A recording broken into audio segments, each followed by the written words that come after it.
Welcome to the Wednesday stream. I hope everyone's having an awesome Wednesday morning. Good morning, Astro. How's it going? 7 degrees Celsius in London. Happy Thanksgiving Eve. It is indeed Thanksgiving Eve. I'm just excited that I'm not going to be working for the next couple of days, so that's good. We get an extended weekend. More than deserved. So I'm pretty excited about that.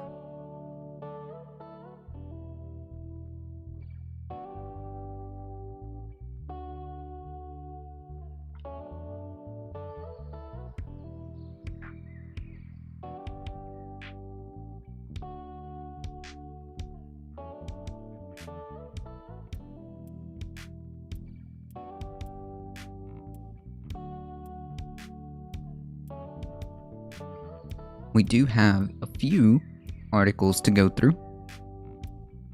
So let me get myself situated here.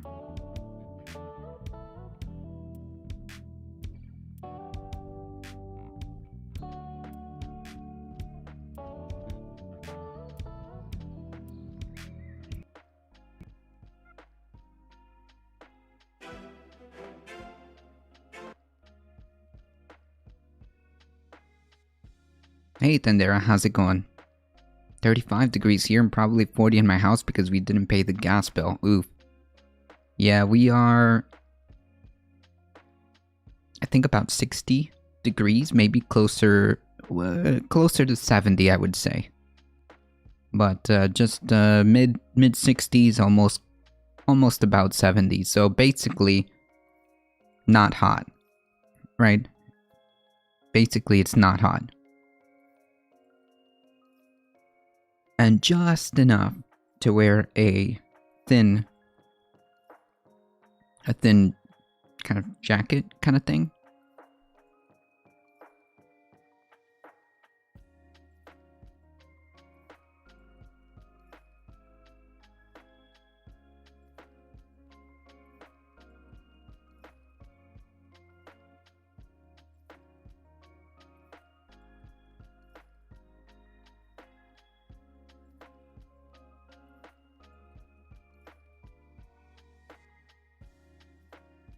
Alright folks, we've got a few things to go through, so let me get myself started here.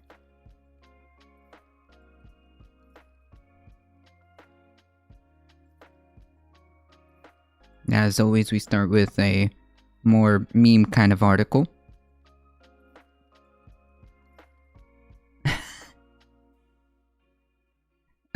Ex-President Trump given a 9th degree black belt in Taekwondo. This is an honorary Dan, not a legitimate one. Former President Trump received an honorary 9th Dan belt certificate in Taekwondo from the sport's main governing body in Florida over the weekend, issued by Kukkiwon President Lee Dong-soo. Trump received an honorary belt at his Mar-a-Lago resort in Palm Beach, Florida. Kukkiwon, is it Kukkiwon posted the exchange in its Facebook page, where Trump can be seen wearing a traditional Taekwondo uniform, outfitted with a black Dan belt. In Taekwondo, the 9th Dan is the highest level a person can achieve. Man. The memes write themselves. The idea that Trump would even be remotely fit to even do a 0.5% of what it takes to be a black belt is laughable. Okay? As someone who is a legitimate black belt, who spent almost 10 years doing it, I can tell you, this dude couldn't even do a 0.5% of what it would take, let alone a ninth dan. Like a ninth, okay, like Taekwondo, I know that Taekwondo is not the same as the style that I did, but we also have like ranks of, or dans of black belts, right? And each one of those is years and years and years. To be like a ninth dan in anything, that's like decades and decades and decades. Like, I'm talking about, like, you're probably gonna be like over 40 if you had started at my age.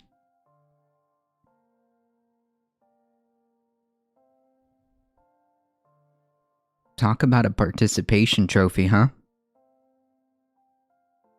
Talk about a participation trophy. What an entitled person.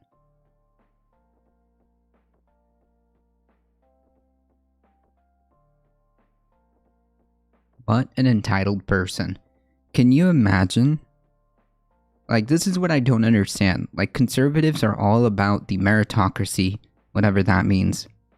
And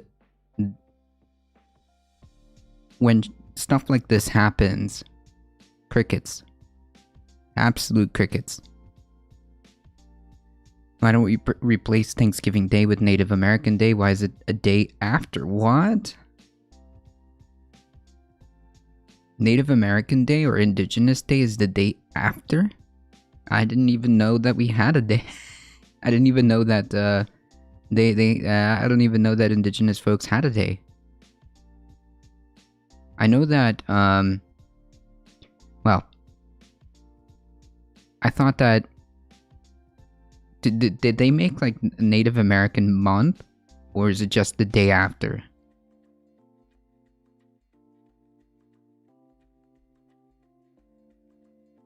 Hey, Kal-El, Columbus Day got replaced in many instances. Oh, okay. But this is not Columbus Day, right? This is not the same thing.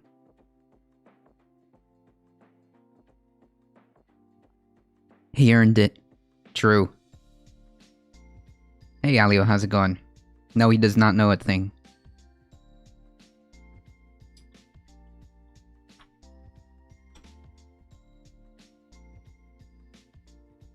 We like casually celebrate a genocidal holiday. Thanksgiving is weird AF. True. The reality of Thanksgiving is like, it's just so different.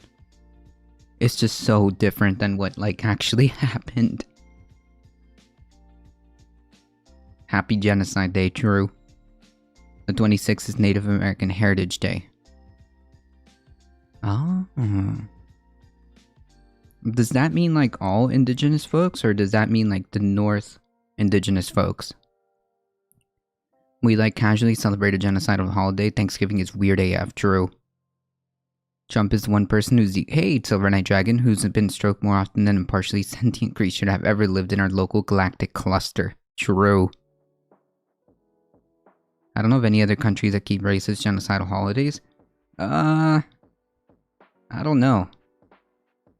I don't know, to be quite honest. Like, the reality of what or how Thanksgiving came to be, it gets dark real quick. Yeah.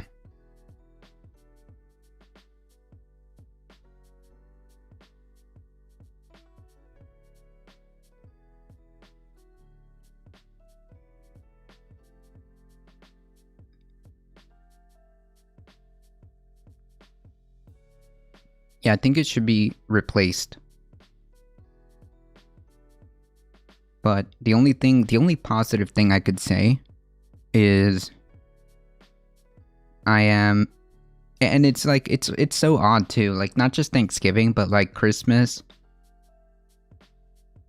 New Year's, and Valentine's Day.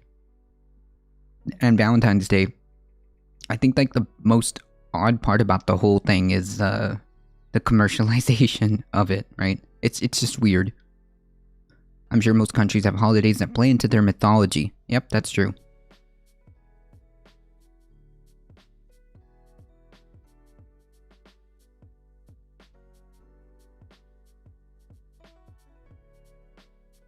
It's just weird.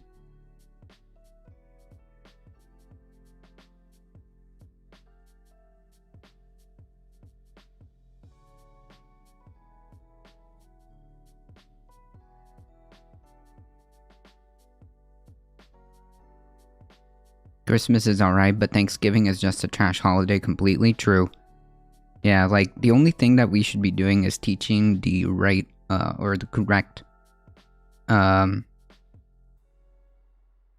history.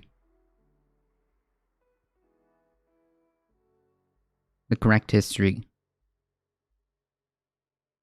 Because it was a lot later in my life when I learned that it wasn't just. And then the Indians came and gave them corn, and everybody was happy. No. That's not what happened. Literally, that's what they taught. We should just have a family holiday and then an indigenous holiday. Yeah, like, the positive thing that I can say is that at least we have a long weekend, I guess. Native American Heritage Day. Okay. Yeah, that would be cool. Or at least make a effort to, when we teach about what exactly happened in the Americas, we should be very, very honest, is what I should say. Yeah. We should be very honest. What happened to the indigenous people, especially in North America, was there's no words. You know, Trump is selling his book insulting Biden and Carter. I thought that social media network was already down.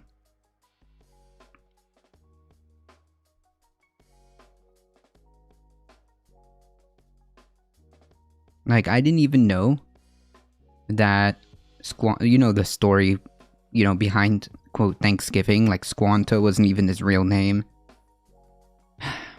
Squanto was not his real name. He was actually a slave several times.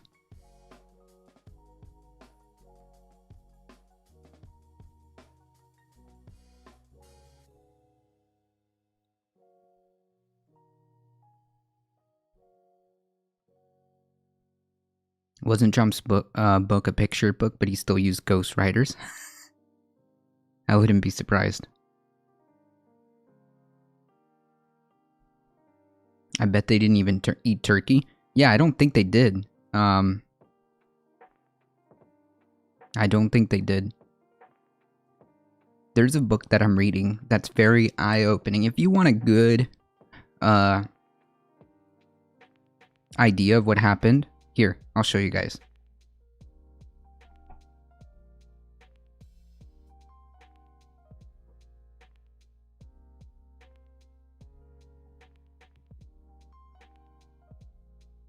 Oh, hold on.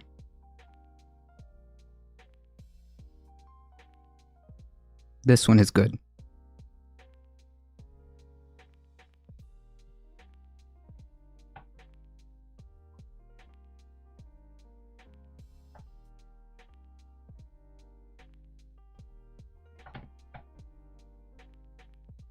You get to learn the real story behind Thanksgiving and what really happened and what really caused the collapse of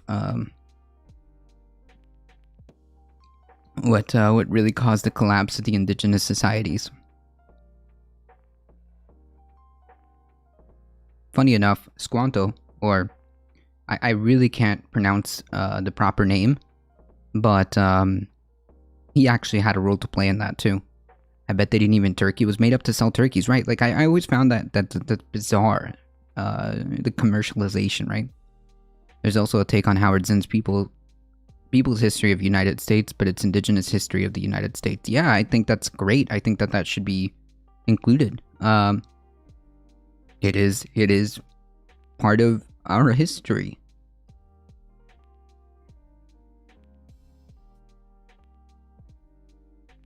Yeah, what happened to the indigenous folks in the north was a horrendous travesty, in my opinion.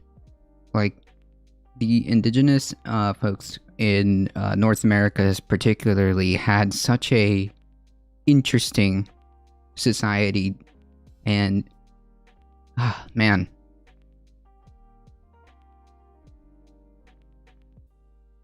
if only we could take like a thing or two. If only we could take a thing or two from them.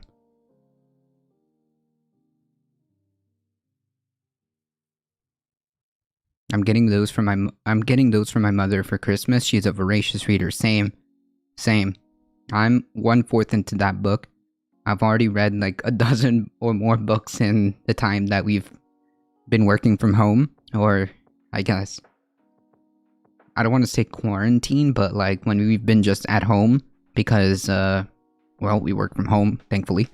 And I've just been absorbing books left and right. Like, if I actually take out all the stack of books that I've read, it's probably about this big. I've just been going ham on reading.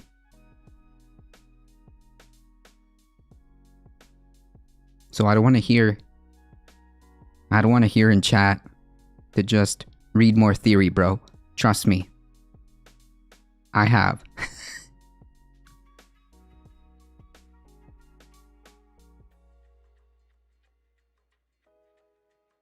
Transitioning to a new work partogram. Yep.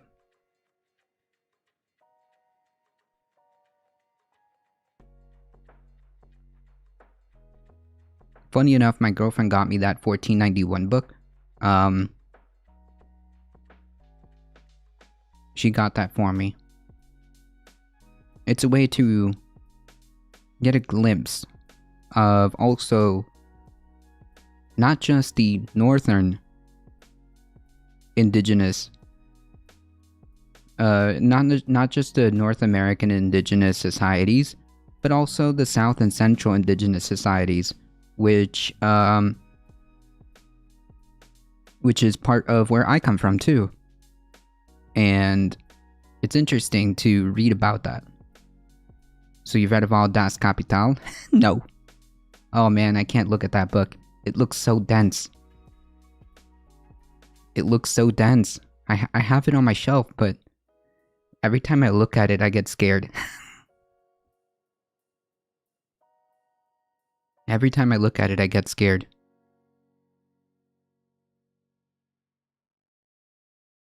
It's very, very dense. I opened it and I was like, oh my god, we're gonna. Whew, we do not have enough. We do not have enough badges, chat.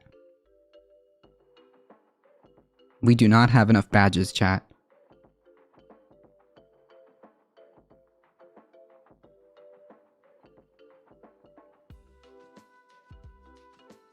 It's quite dense, yeah. How many bolts of linen is a house worth? Psh, don't ask me.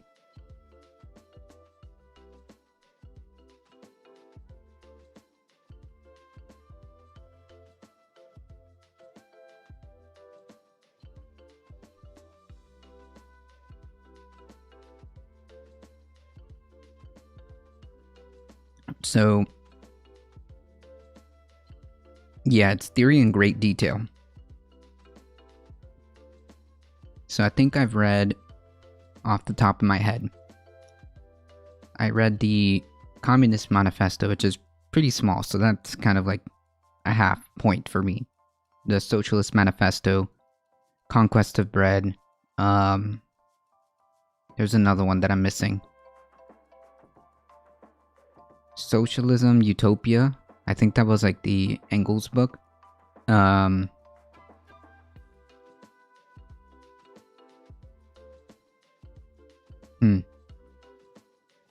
read 1984. Yes, Socialism, Utopia, and Scientific. Yep, that's it right there. 1984, Animal Farm. 2 of the Lord of the Rings book. The Hobbit. I think I read, there's a Noam Chomsky book that I also read. And I think it's like The Responsibility of Intellectuals or something like that. I've got Manufacturing Consent in the back, too. But, oh man, I forget. It's like The Responsibility of Intellectuals or something like that. I've got Mutual Aid in the back burner, too.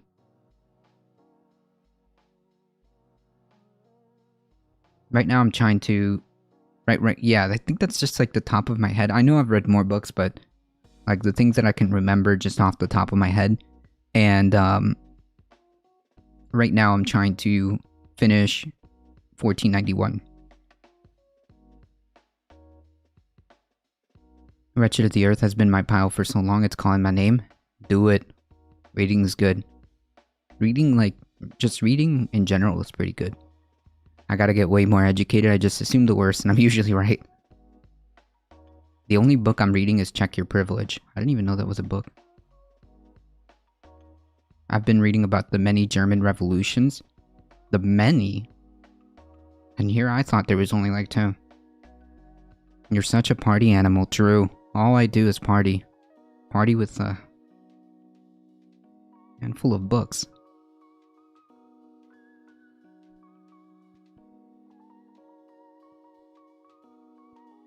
Yeah, I'm partying with pages. Yeah, so anyways, TLDR, Thanksgiving Day, weird, cringe. But, hey, at least we get a extended weekend. At least we get an extended weekend. At least I get to spend time with family and a much needed break. I'm gonna be spending some time with that book, 1491. Party with pages don't get cut. Aw, paper cuts are so bad. Paper cuts are so bad.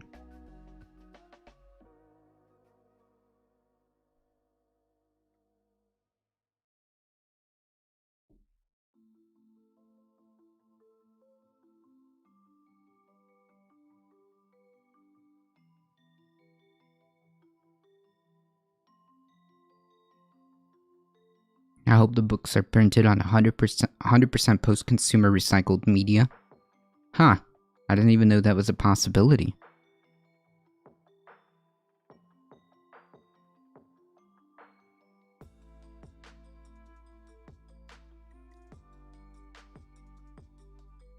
Mostly digital. For some reason, for me personally, it's hard to read. Oh yeah, and I've also like had a whole. I do have some audiobooks. I do have some audiobooks, but mostly like I don't know. For some reason, like the physical copies, is what I need. Helps keep me focused. Yeah, that's right. I party with my brain out.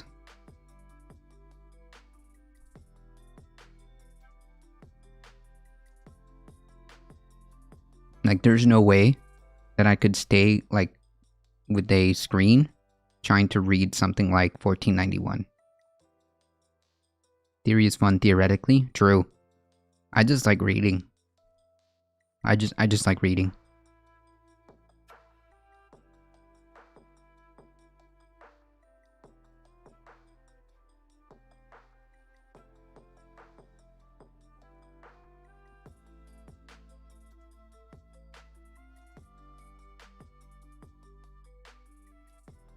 I have an iPad and split half the screen with a notepad.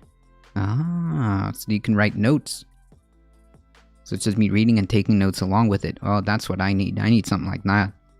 Maybe that might actually be good. See if I can have like the tactile, like hands-on kind of thing, that might be enough for me.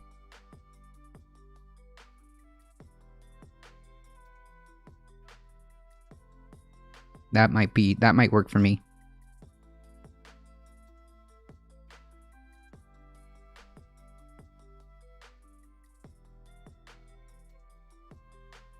Alright folks, let's get going on this meme article, right?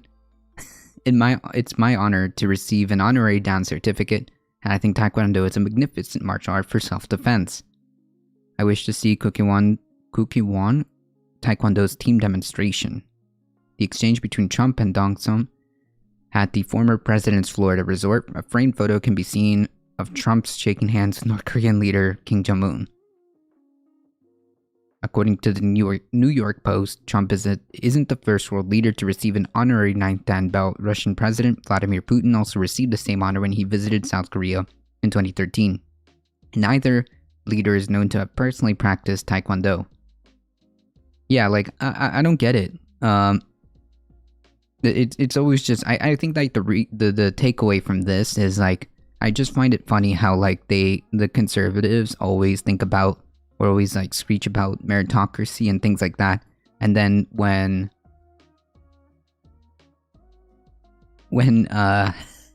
things like this happen, complete crickets. That's the takeaway from this one. That's my analysis on this, right? We want a meritocracy. Okay. You can BS intelligently. That's right. That's isn't that what I do? Nah, I'm just kidding.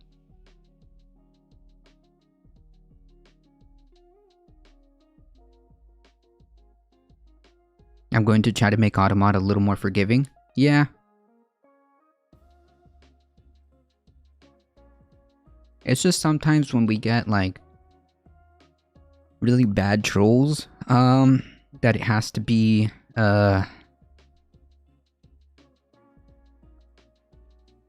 you know, that it has to be harsher, but I think we've been okay. It blocked Dong Sup? What? Trump is literally living his best life right now, going to wrestle matches, getting awards, and meeting with Rittenhouse. Wow, must be nice. Must be nice. Yeah, like, see, it's blocking it. I'll allow it. It's just a name. Yeah, sometimes, like, it's really weird. It just catches, like, names or letter or words that it thinks are bad, but it actually isn't. I don't know. I think we can adjust it as it happens, right?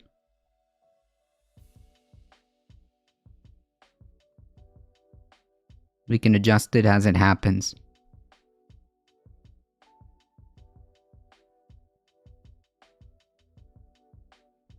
Anyways, yeah, so next time I hear a conservative talk about the meritocracy, I'm just gonna like screenshot this and send it to him.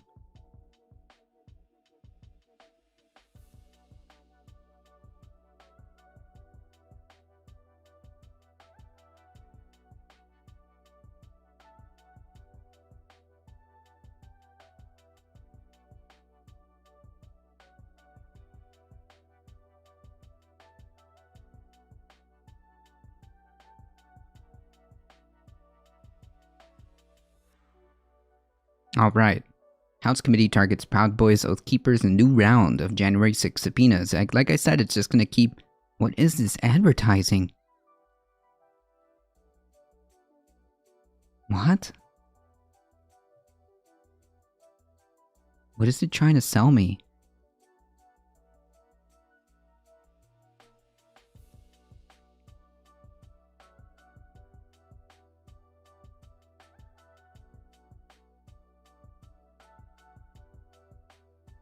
Oh, okay. That was a weird advertising. Is that like a smart ring? That's so weird.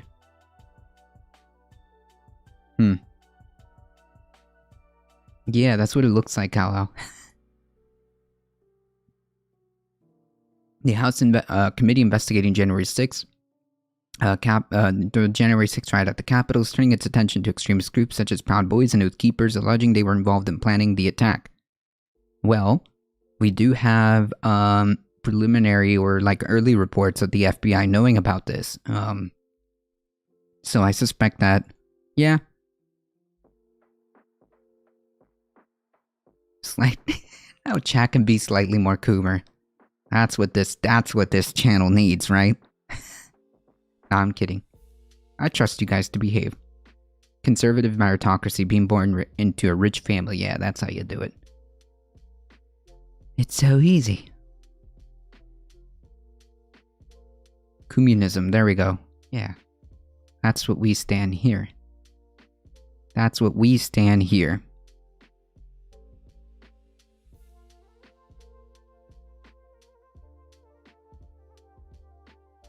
Yeah, so it's not like a secret that these type of groups were involved in some sort of planning, previously.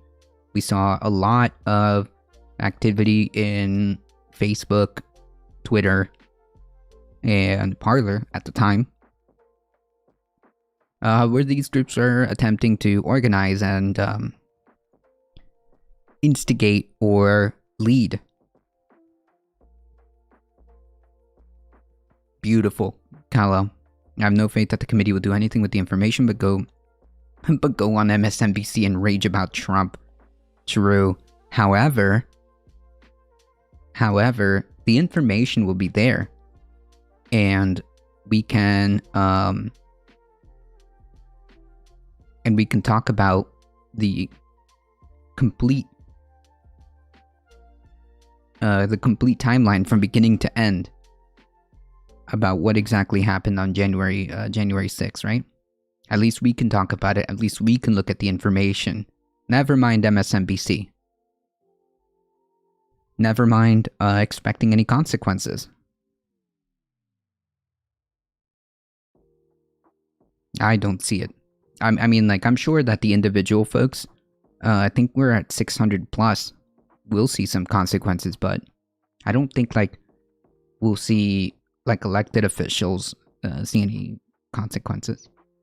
Reports came out saying that some folks were using burner phones to communicate with the White House. If that's true, if that comes out to be true, that is most disturbing. It's not like they just happened to be walking past the Capitol and thought, let's do an insurrect. Let's insurrect. Yeah, there was people wearing like Civil War January 6th t-shirts. Like, what, did they just get it pressed? Did they just all get together that same day and made a t-shirt that same day? Right? Because, well, even if you get a t-shirt that's like pressed the same day, you have to wait several hours and wash it. So unless, like, they woke up, first thing that they did is, and in January 6th was wake up, make t-shirts, right? No, I'm sorry, they ordered that beforehand.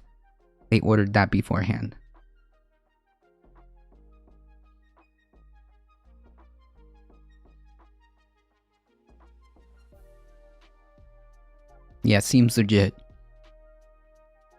Yeah, it's not like they were stenciled on with spray paint or anything like that. Yeah, they were made.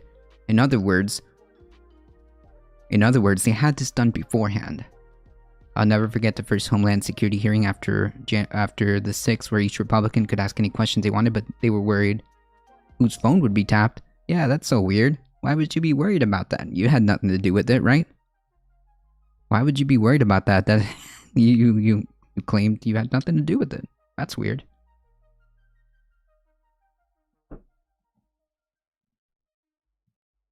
I also find it weird how, like, they were offered a complete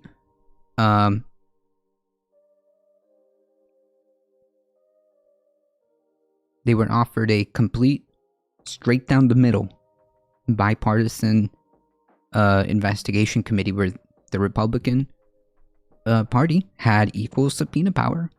They had equal subpoena power, equal ability to call any witness that they wanted, to get any testimony that they wanted, and they refused. It's a little weird. That's a little weird. Hey, Dimesh. What, you don't do t-shirts for every day? I'm wearing my 1124 right now.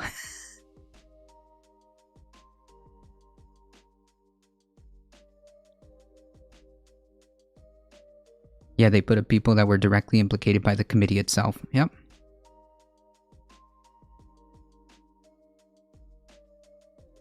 That's just so weird, right? Like, if you really think that there was some real like overreach by the Democratic Party,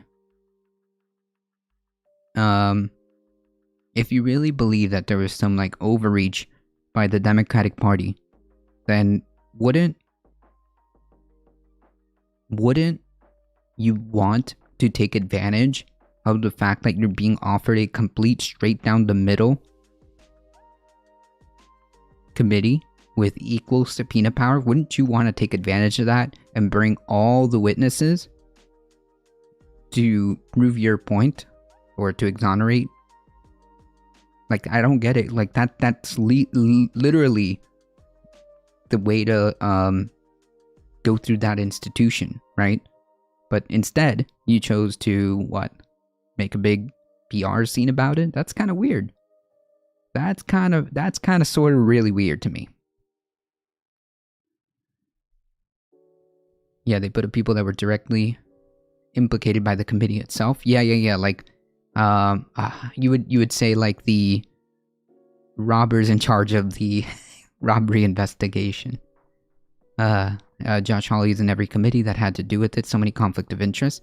Yeah, but like even then, I mean, wouldn't you want to be howdy homonyms? Wouldn't you want to be involved in like the committee, and wouldn't you want to have all your ability to subpoena witnesses that could prove your point? Hey, Dakapolion. Like that's what I don't understand. Like, if you were so confident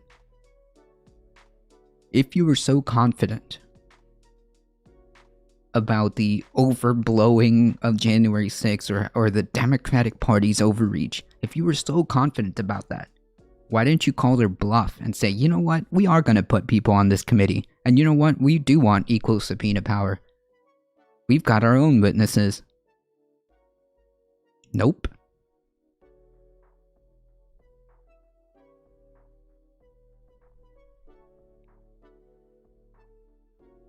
People's lives are in your effing hands. Yeah, that's true.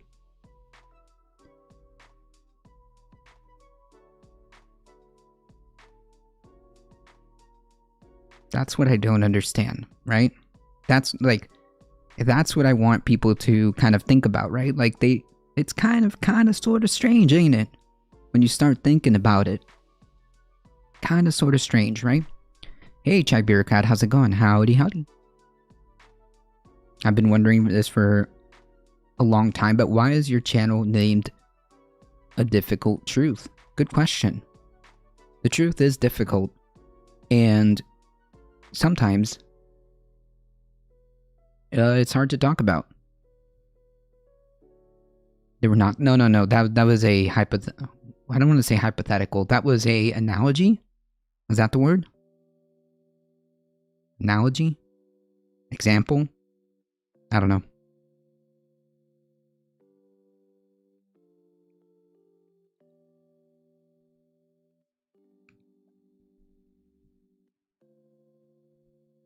That actually did happen, Chai Bureaucrat. That actually did happen.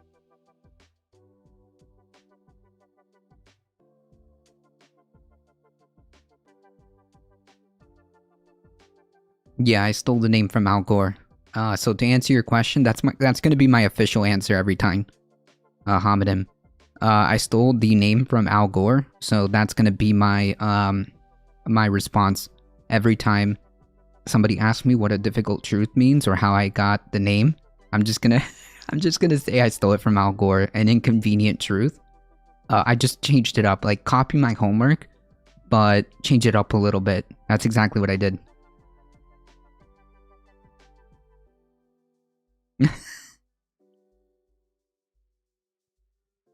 Exactly. That's exactly. They were hired actually in several different areas. From my knowledge, for operate like Dakapolion said, Operation Paperclip. I think they were hired for several different things, right?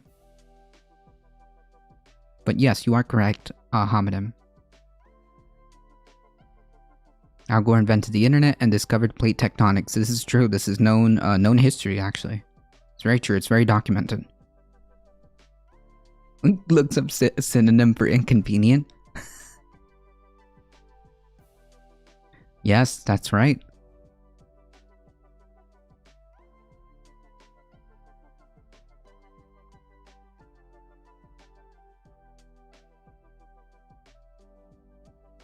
I do not think there was a jury in the Nuremberg trials.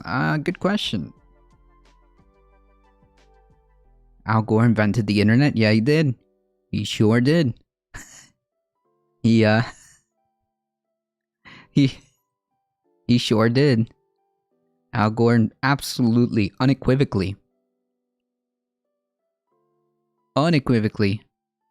invented the internet.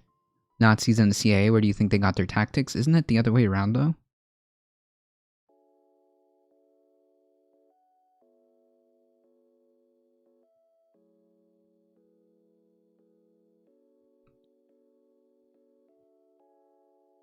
Aerospace engineering, DoD, and R&D were big ones that they brought in Nazis for. Yeah, the Nazis, engineering, scientists, so on and so forth. Yeah, it wasn't just like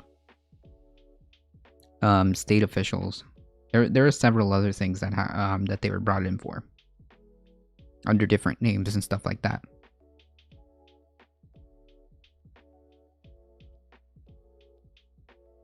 That's right, Kal-El. The Nazis were inspired by certain aspects of America, and then they brought that. They just brought it back home.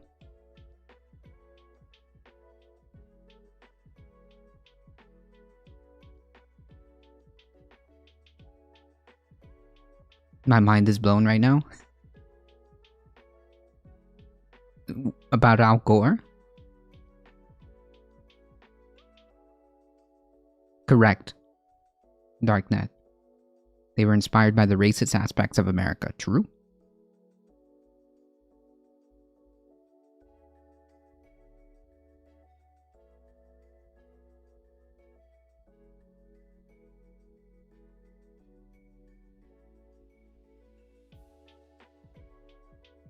Oh, yeah, no. Yeah, certain aspects absolutely did happen. You can read about some of the histories about, like, for example, just to give you a quick example, the idea of Liebersraum. Is it Liebersraum? Liebers? I don't know how. Liebersraum. I'm not gonna pretend I know how to pronounce that. I'm not gonna pretend I even know how to pronounce that.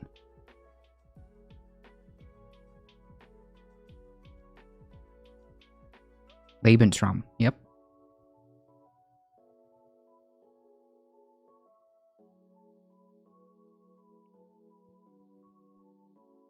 Manifest Destiny. To give you an example. Hey, Danarchist. Without Werner von Braun, American space program wouldn't have gotten off the ground. The rockets kept exploding after launch. That's right.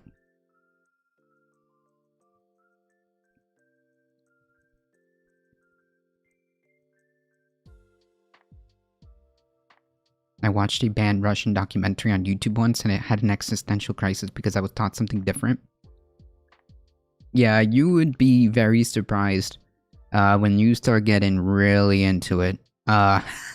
Just how much the standard education versus reality, it's mind-blowing sometimes.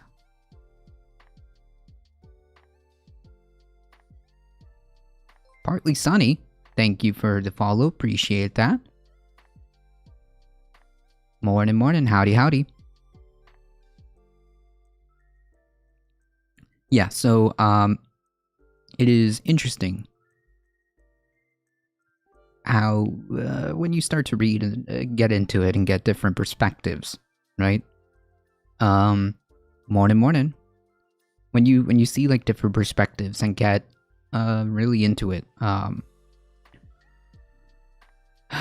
you get to see that maybe just everything that you were taught wasn't exactly standard. Was missing a little detail, right? A little missing a couple details there. Missing a couple details, huh?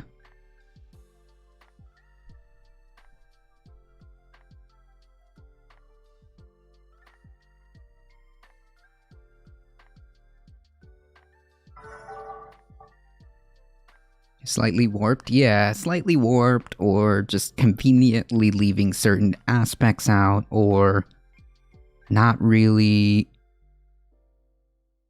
talking about certain things. Yeah. I don't know if this is unique to America, but definitely our education system has left a couple of important things out.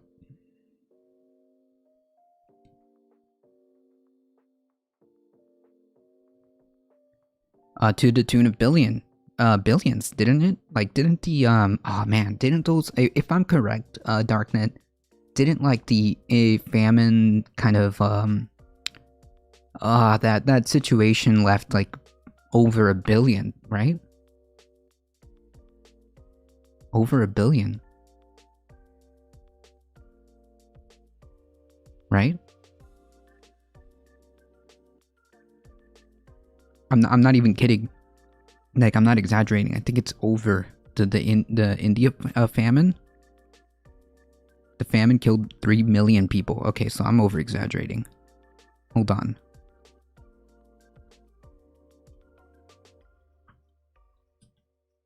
(1943). During the British rule, 1.8 billion Indian people died. Okay, so I know that figure was in my head for some reason. Thank you for quantifying that.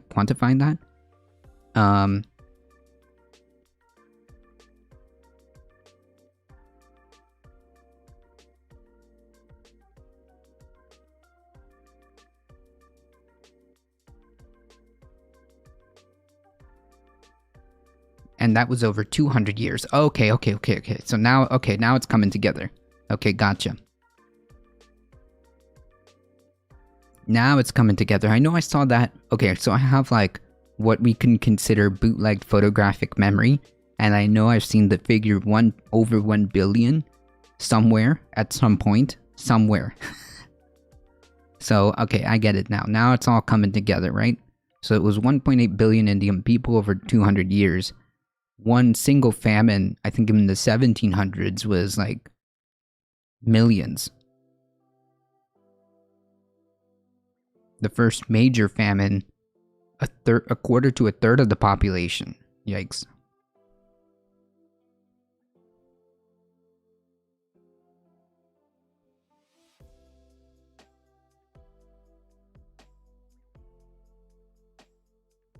Strange that it's always about the body bags, true.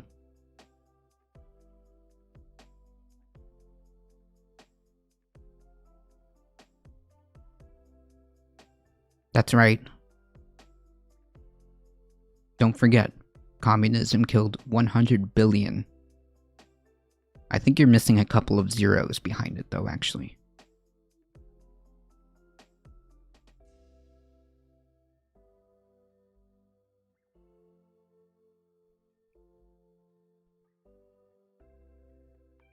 Literally the planet. The House Committee investigating January 6th is turning its attention to extremist groups such as Proud Boys and Oath Keepers, alleging that they were involved in the planning of the attack. The bipartisan panel issued subpoenas Tuesday demanding information from groups involved in violence, both leading up to and on January 6th. The subpoena seek information and testimony from organizations and their leaders. Elmer Stewart Rhodes, president of the Oath Keepers, and Henry Enriquetario, who was chairman of the Proud Boys at the time of the riot. Funny enough, somebody can fact check me on this one, but didn't the FBI come to Tario and say, look, buddy, do not go to the whole January 6th thing in an attempt to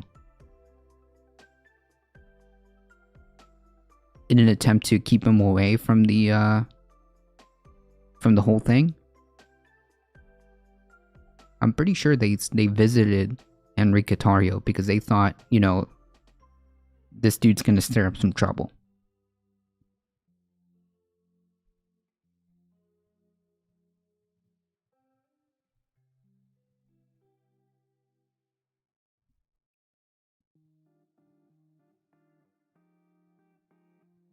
$11 trillion cajillion billion people.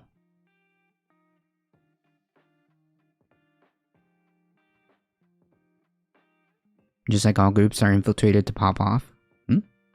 No, I don't think that, I think that the FBI visited him specifically to say, hey, isn't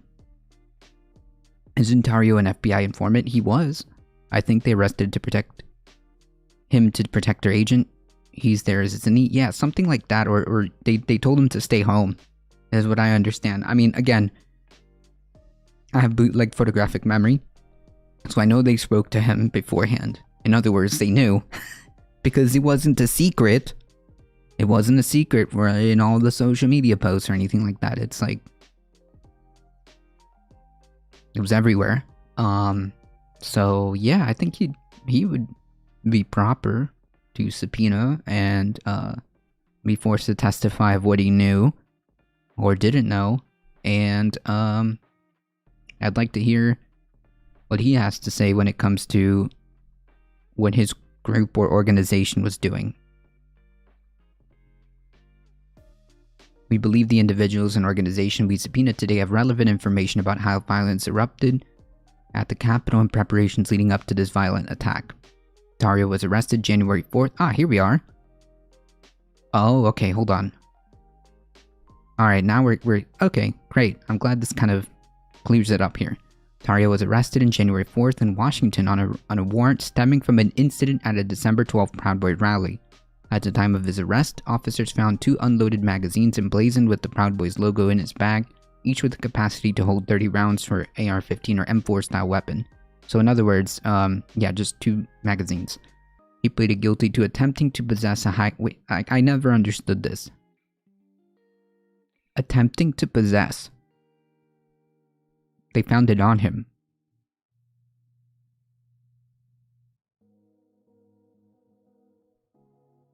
And to an early offense, destruction of property, for burning a BLM sign that was stolen from an Asbury United Methodist Church, one of the oldest black churches in the nation's capital.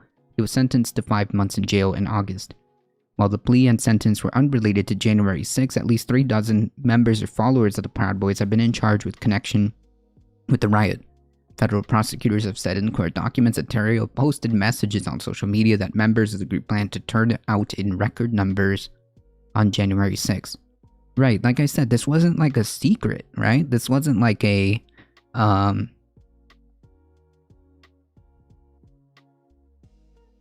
this wasn't like a spontaneous thing, right? There was so many social media posts that's all available from different social media sites, different social media groups.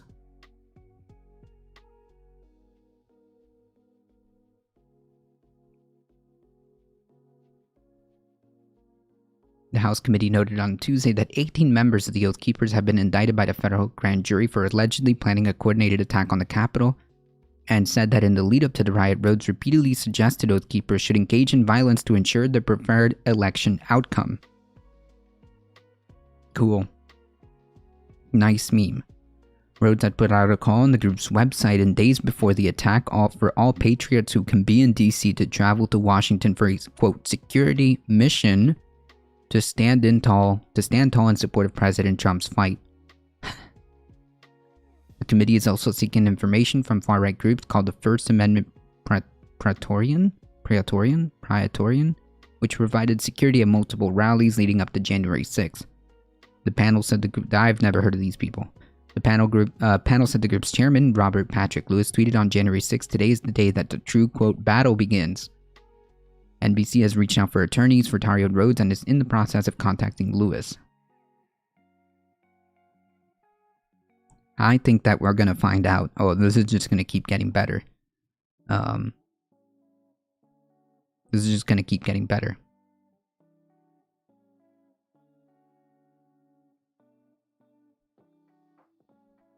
Oh, really? That's gonna be a press X to doubt for a 2-minute account? Wow, cool. That's really strange.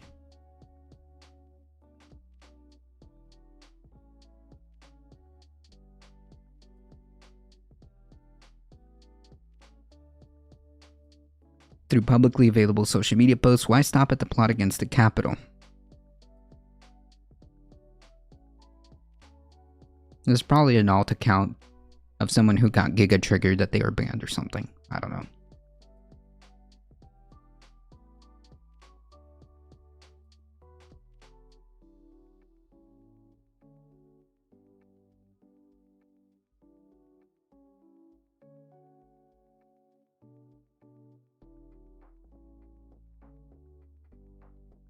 Apparently,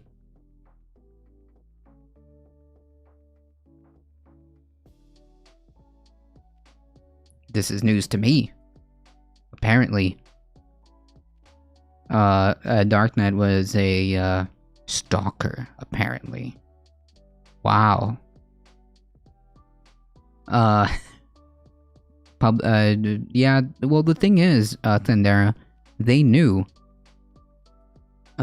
They knew about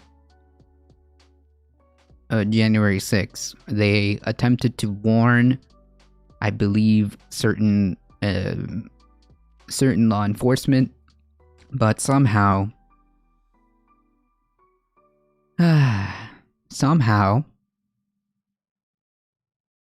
just pure coincidence.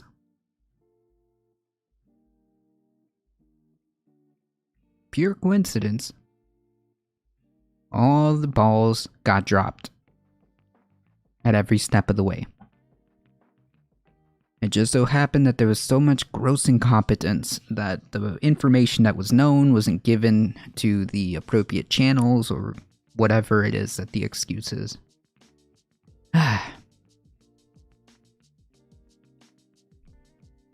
Maybe it is just as simple as incompetence, but, yeah.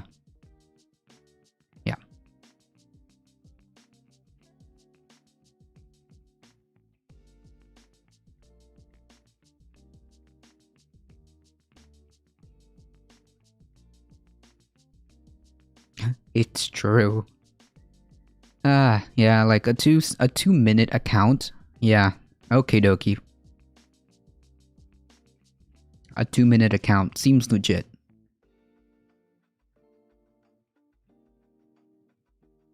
Balls done got dropped. Some FBI may have been sympathetic. I don't know. There's no way of knowing.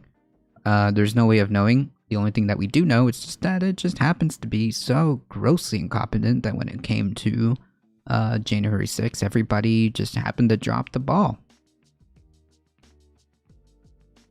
Yeah, like literally no reason. No reason to entertain that. Because there was too many brothers in blue attending the rally, and they rarely go after their own. Yeah, there were several off-duty cops that were there.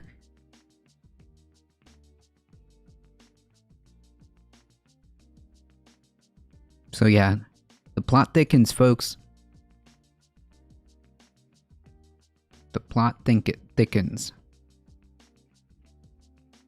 I suspect that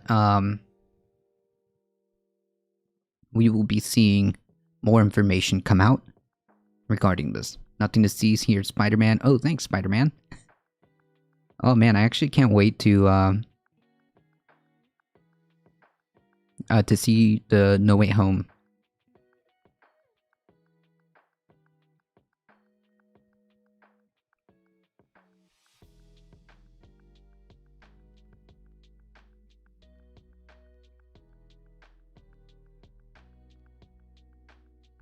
The way the FBI abused the Epstein victims, I believe there's no such thing as sympathy in the FBI.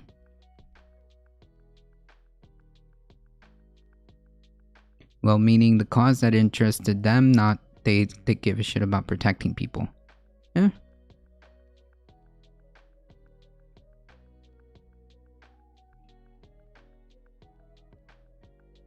Epstein didn't Roblox himself either. That trial is going to be eye-opening, I suspect. The Ghislaine Maxwell trial? That's about to start, isn't it? Or did it already start? It's been a minute.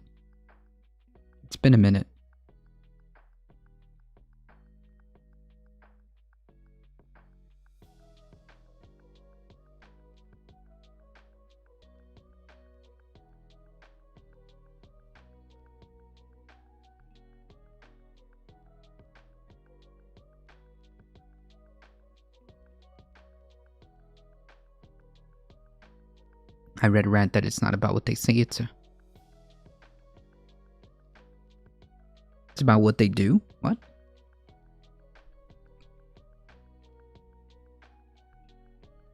I read a rant that said it's not about what they say, it's about... BRB meeting? No problem. The ABC documentary about Ghislaine, or whatever her name is super gross and paints her as a goody-goody little girl growing up in a scary world. Justice is slow or not even arriving, it seems. Yeah, that, I just call her Ghislaine. I don't know. Yeah, that trial is gonna be something to watch, for sure. They're trying Epstein by proxy, something like that. Ghislaine? Yeah, something like that. Ghislaine. That's how you pronounce it, yeah, I believe so.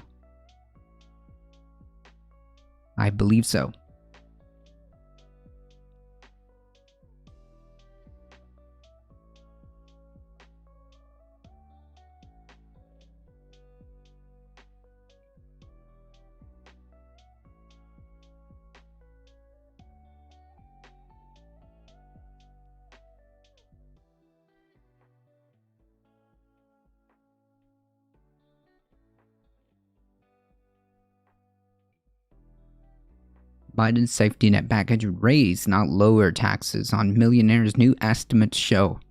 Well, that's a good thing? President Joe Biden's BBB would raise, not lower, taxes on the wealthiest Americans, according to the nonpartisan Joint Committee on Taxation. And there's a non what? Said in a major correction from the group's original analysis.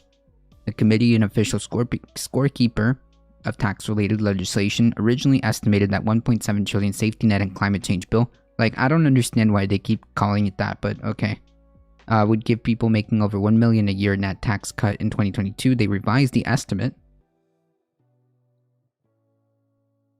released on Tuesday, suggested that taxes on $1 million in income would go up by 3.2 percentage points next year. The discrepancy stems from the bill's changes to state and local tax deductions known as SALT, which Democratic leaders added at the last minute to secure the votes from lawmakers from New Jersey, New York, and California. The bill would lift the cap on state and local tax deductions from $10,000 to $80,000. The SALT cap was created by Republicans in by the Republican 2017 tax bill, and seen as a way to cut taxes on corporations while offsetting it with an increase on property owners in liberal-run states where local tax rates are higher.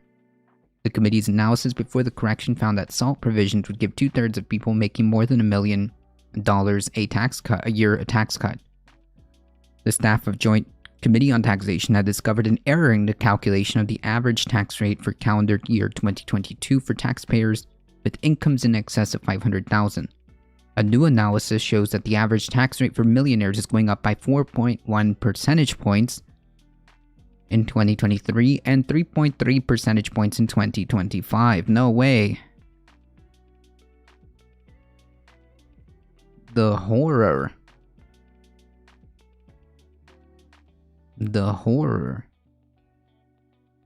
An increase of 4.1 percentage points next year, and then another 3 percentage points?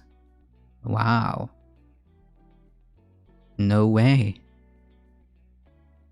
Last week, the Democratic-controlled House passed legislation aimed at expanding the social safety net and tackling climate change, a major step that moves a top legislative priority of Biden closer to his desk. The bill now heads to the Senate, which is hoping to a vote before Christmas. That the bill would have lower taxes on wealthiest Americans have been a major sticking point for some on the left, including Representative Jared Golden of Maine, the sole House Democrat to vote against the bill, and Bernie Sanders. Yeah, so, apparently, the idea that this would lower taxes for the wealthy is apparently wrong. It actually increases taxes for the wealthy, but I don't even know why we're having this conversation, right? Like, just tax the rich. I don't get it. It's very simple.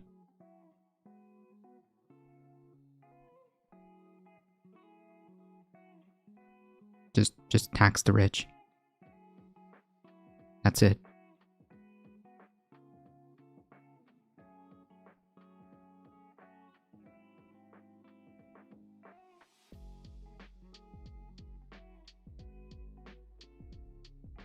True.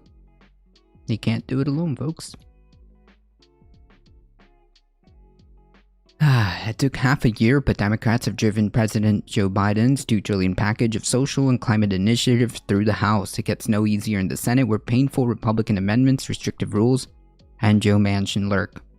Facing unbroken GOP opposition, Democrats finally reached an agreement among themselves and eased the compromise through the House on November 19th. One Democrat voted no in a chamber they control by just 3 votes.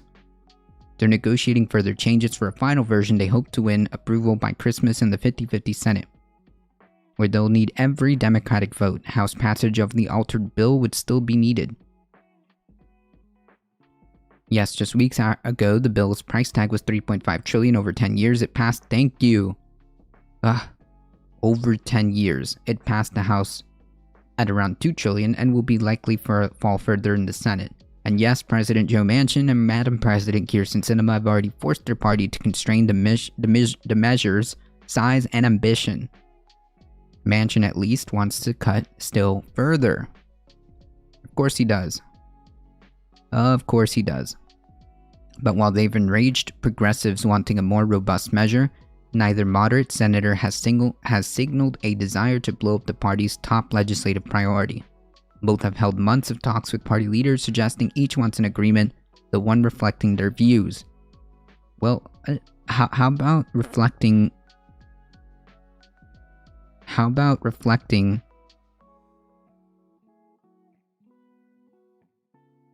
the values of the American people? I'm looking forward to dinner tonight. Wait, tonight? Wait, I thought... wait, is it tonight? Wait, today's not Thursday, is it? Huh. $2 trillion over 10 years, correct. I wouldn't mind paying taxes if only my ROI was an inflated DoD budget. True. True.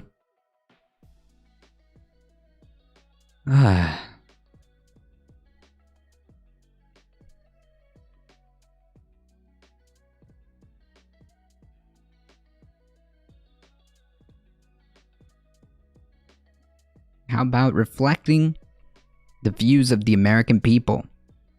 How about that one?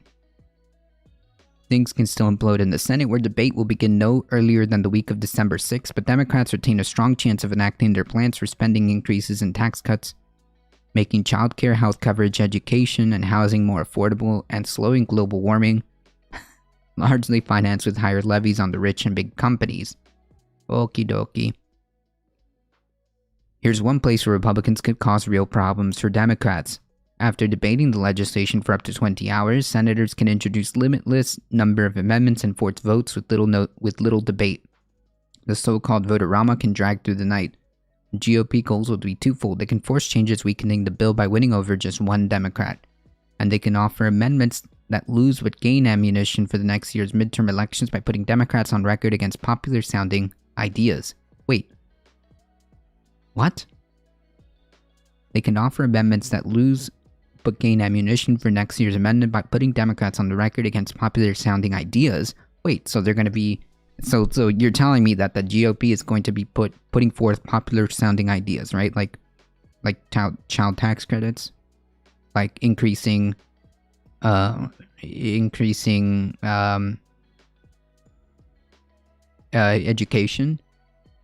VPK, 2 years of community college, expanding Medicare.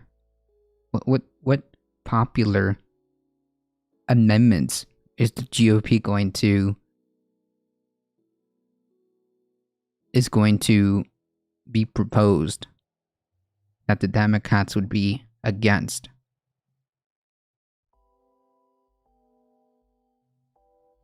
The 2,100-page bill offers plenty of targets. Want to accuse the Democrats of driving up gasoline and home heating prices? Dare them to oppose an amendment blocking new fees on petroleum and natural gas facilities with excessive emissions of methane, a greenhouse gas contributor. Wait, really? That's the grand plan? That's the grand plan? I don't know. A GOP move to erase the measure's higher tax deductions for state and local taxes could let them accuse Democrats of protecting the rich, the chief beneficiaries of those deductions. Past Republican tax cuts have prominently helped high-end earners. Right, you can't just be like, we'll look at the Democratic Party protecting the rich while they've been the sole, they've been, pretty big on, tax cuts benefiting the rich.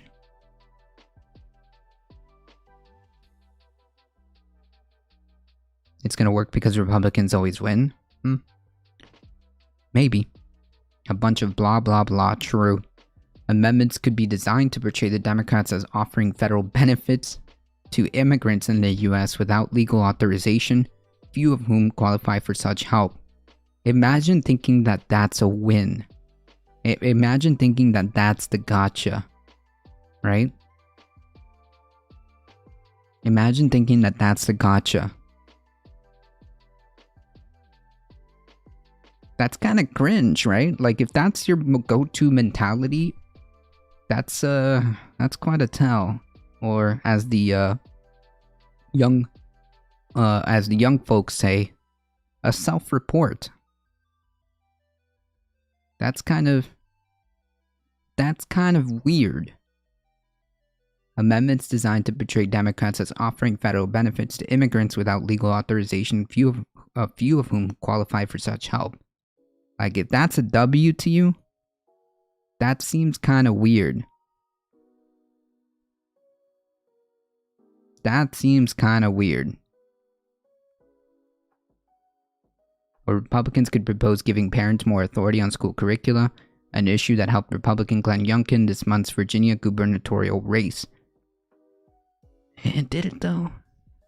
Senate rules, pesky but dangerous. Democrats are using special process that would let them approve the bill by a simple majority, not the usual 60 votes that would otherwise let Republicans kill the legislation. But there's a price. Its provisions must be driven chiefly by budgetary considerations, not sweeping policy changes. Opponents can ask the chamber's nonpartisan parliamentarian, Elizabeth McDonough, who I've never voted for. I don't believe I've ever seen this name on a ballot. I don't believe I've ever seen this name on a ballot. Who is this person? To decide if a section violates that requirement, and if it does, it nearly always follows from the bill. Democrats' most imperiled priority may be immigration. What? The House bill would let millions of migrants in the U.S. before 2011 without permanent legal status get permits to live and work in the U.S. for up to 10 years. McDonough had recently said 2 provisions of Democratic immigration proposals violated Senate rules. Republicans might also challenge some provisions by letting the government curb prescription drug prices. Wait, I thought the Republicans were going to propose something popular.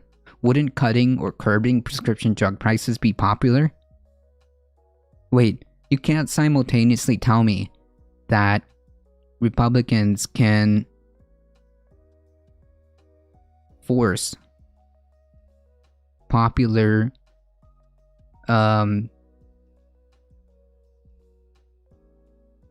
popular amendments, and then simultaneously say they are going to challenge letting the government curb prescription drug prices, which is, and hear me out now, incredibly popular.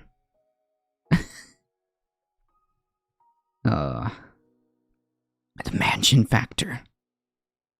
The Senate changes to the bill seem inevitable, largely thanks to President Manchin, one of the Congress's more conservative Democrats. Thank you for the proper wording. He's already helped force Biden to drop initial plans to create free community college, provide new dental and vision Medicare benefits, and to fine energy producers that don't wean themselves off of carbon-heavy fuels. Cool. Nice. Maybe kind of like how your family benefits from coal. Yeah, that's very convenient. Very cool. Nice.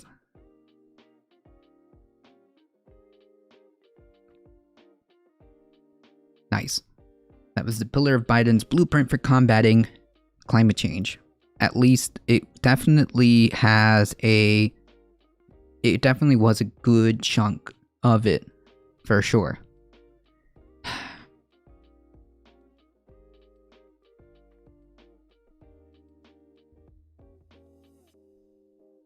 You've heard the study that concluded conservative mind is dominated by fear? Definitely.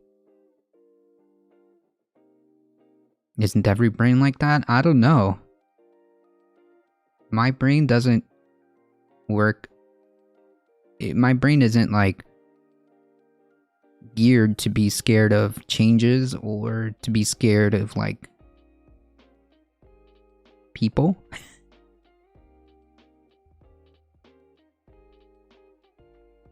He's already helped force Biden to drop these initial plans. Now, President Manchin seemed poised to force removal of the bill's 4 weeks annual paid leave, paid required leave for family and medical reasons. The $200 billion item is prized by progressives. Like, imagine like the biggest like prize out of this whole thing is 4 weeks of annually paid required leave for family and medical reasons. Imagine. Again, I thought the Republicans were going to propose popular amendments and force the Democrats to vote against them. That's really weird.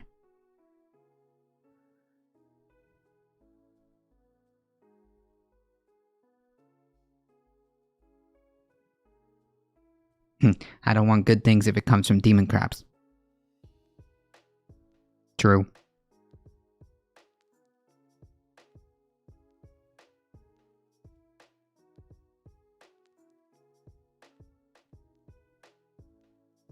Biden is not voting for bills that can't be responsible. Harris can, but it's many people voting. Yeah, I can name names though. And whether you think that Biden is responsible or whether you think that Biden isn't responsible, at the end of the day, people just have this perception that, again, regardless, people have this perception that Biden as president is the face of the party. And if Biden isn't at least trying to do like PR or trying to get out there and say, hey, look, you gotta do this, you gotta do this, you gotta do this, let's get it done, you have to do this. And but I don't see him really putting that much of an effort, right?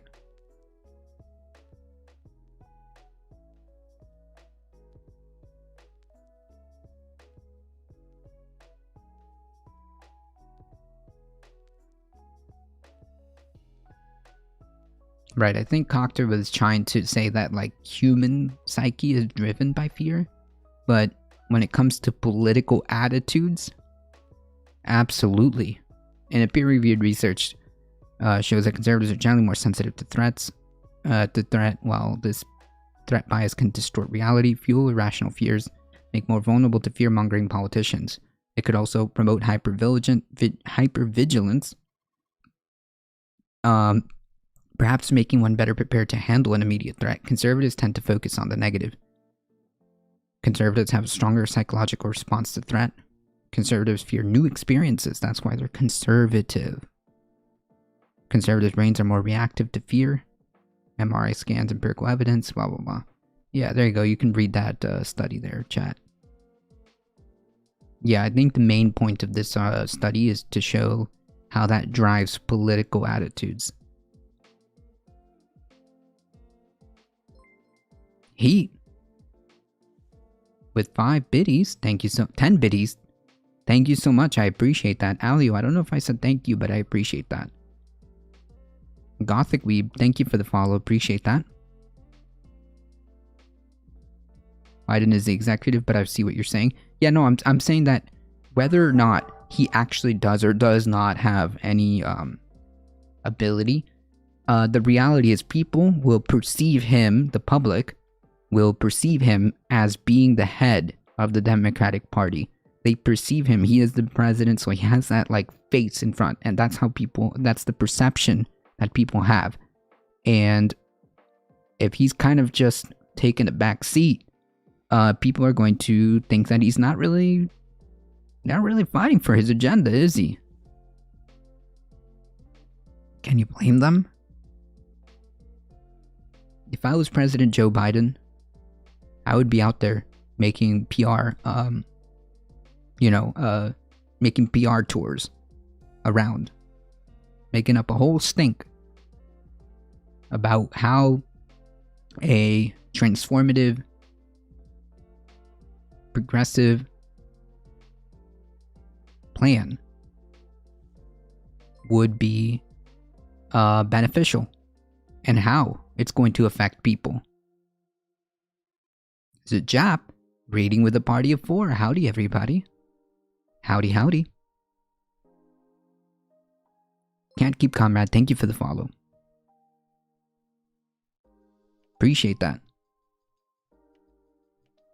So yeah, like I whether or not he actually has a like physical ability to start like doing things. I mean, I know that he does have certain things that he can do via executive order, and I know that he has influence in certain areas. I know that there's things that he can do, but I'm saying separate from that, people perceive him as the leader, and he's got to go around and do things.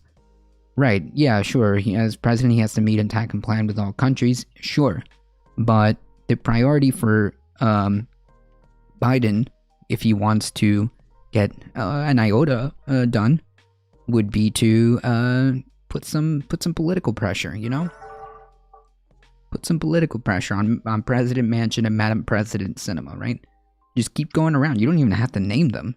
Just keep going around doing a PR tour, saying that you need, this is how the BBB is going to affect you. This is how community college is going to benefit you.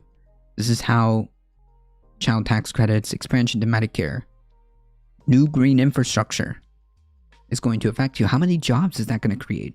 What economic stimulus is that going to bring? All this other stuff. Just to give you an example. But, yeah. It's very infuriating. Dems are sitting on so much good political ad content. Yeah, that's right. They could.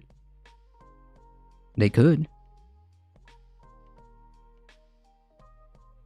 They could. They could be doing so much with the time that they have right now. But their final response, or product, I should say, is going to be underwhelming to say the least.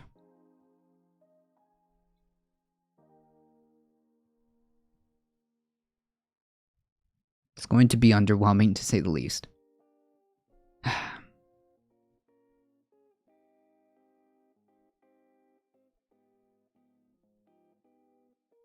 Manchin, whose state is a top coal producer. Is that even true? Is that even true? Frowns on some remaining provisions aimed at spurring a switch to green energy. He's questioned providing some new benefits without imposing income limits. Anything to protect the fossil fuel industry, the coal industry. Along with his repeated expressed concerns about inflation, which some say the measure's infusion of spending would aggravate, the price tag seems headed downward. Right, like, the concerns of inflation are just not there. They're unfounded, I should say. We already went through this.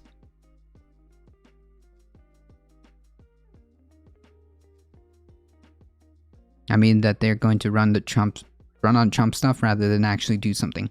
Yeah, if that's the plan, Thandera, if that's their plan, if that's their grand strategy, I've got news. I've got a news flash. That's not gonna work. That's not gonna work. If your brilliant political strategy is to say I'm not the GOP or I'm not Trump, should he run again? That's not good enough. That's not good enough.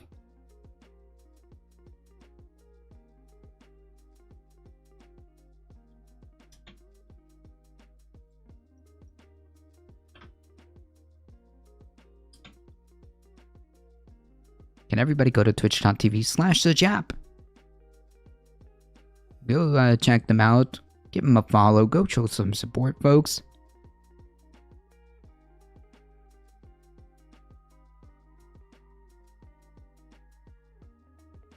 West Virginia is is second in coal production. Thank you. Okay, so they are a big coal state. I thought for some reason I had that. Maybe not. Maybe I'm thinking about something else.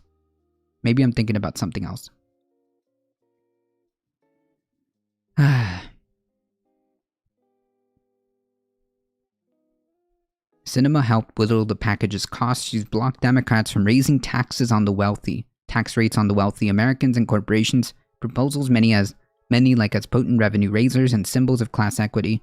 Democrats found other ways to boost levies on those groups, but the Arizona seldom details her demands publicly, making it hard to read her goals moving forward. You could probably find those goals in like a book or in a future, like, I don't know, program or podcast or whatever. She recently told Politico that she opposes tax increases that can hurt the economy. What? Oh yeah. Hey folks, I remember during the Great Depression how bad increasing taxes hurt the economy. Yeah, I remember in the Great Depression, historically speaking, how bad that idea was. I remember how tax increases during those times when there was a comparable escalation of income inequality during those times. I remember how horrible of an idea that was.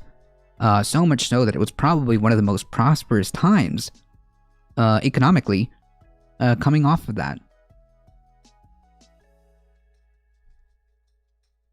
Absolute clown. But unlike Manchin, she considers the bill's environment provisions the most important part. What, like the most important part to cut, or what? The House raised the current $10,000 yearly cap on allowable state and local tax deductions to $80,000. Benjamin P. Dixon show rating with a party of 20. Thank you so much. I appreciate that. Back-to-back raids. Appreciate that. Thank you. Thank you. Welcome, everybody.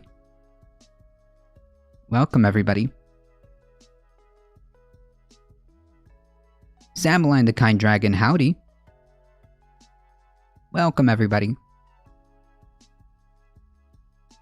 For those of you that don't know who we are A Difficult Truth.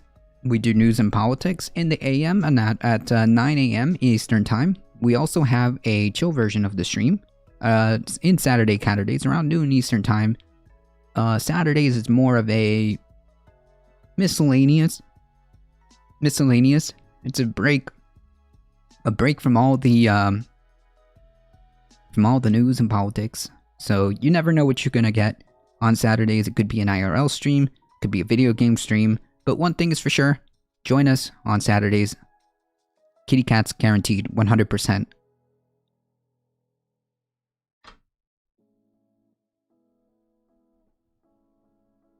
At this time, for those of you that are coming in, we are mauling about the BBB.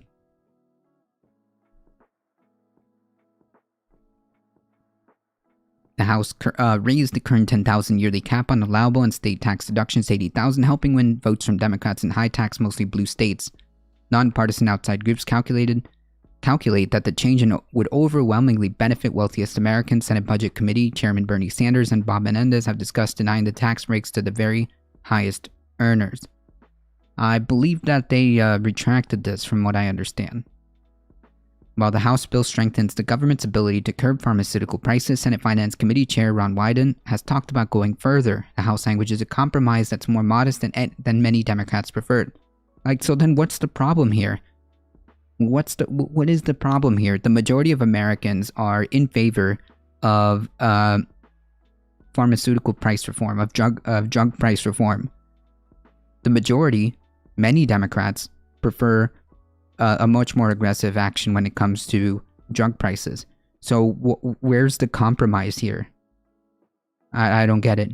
If the majority of the American people are completely fine with this, and it seems to me many Democrats are, in fact, many Democrats prefer this, where's the disconnect here? Are we really allowing like one or two people to dictate this?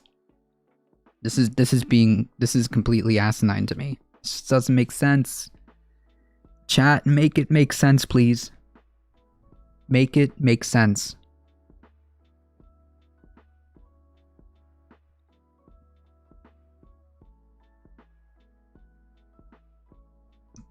The progressive Sanders, Manchin's ideological opposite. I'm glad that we're finally getting some like good, I wouldn't say good, but like accurate depictions here, because President Joe Manchin is by no means any type of like progressive or anything like that on the left. Nowhere near. So I'm glad that they're kind of like giving us a proper depiction of what's happening. Progressive Sanders, the progressive Sanders, Manchin's ideological opposite, says he's still trying to strengthen the bill on climate change, Medicare, drug prices, and taxing the rich. Amazing. We always let one or two people hold up progress. That's right, but like, really? Now? When we're at a crossroads here? Now? That's what's infuriating about this whole thing.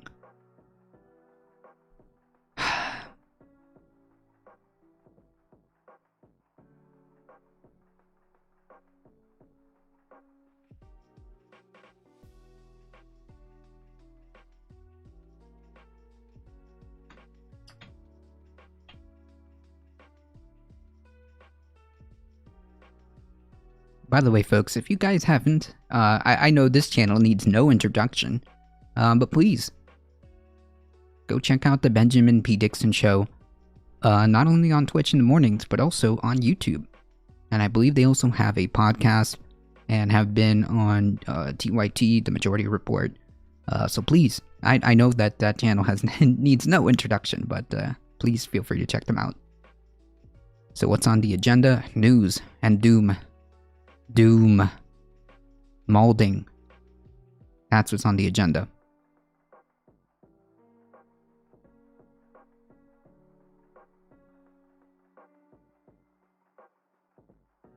Nothing but molding. That's all I got for you, chat. Sorry. Historic Times call for here. Nothing. Correct. With Democrats hoping to finally pass the bill, Wyden's and Sanders' leverage seems limited. And that's the sad part. I think this is true. I think that Sanders and the more kind of progressive leaning Dems are they're losing leverage, and it seems to me like we're at a point where we can do so much more, right? We can do so much more. We can do so much good. Let me rephrase that. The Democratic Party can do so much good.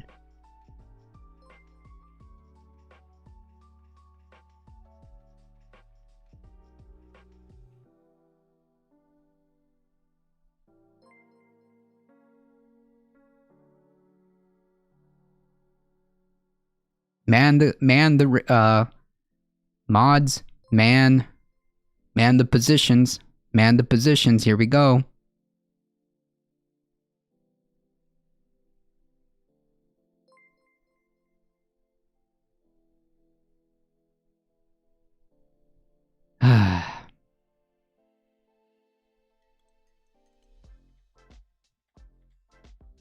I've been exposed, Sage. Tisk, tisk, tisk. Unhappy news and simple-minded and inflexible American politics, true. Yeah, bots. Oh, this sounds like a hate raid to me. Well, I'm experiencing my first hate raid, so I guess I'm doing something right, right? Is that it? Am I doing something right because I'm, like, experiencing my first hate raid?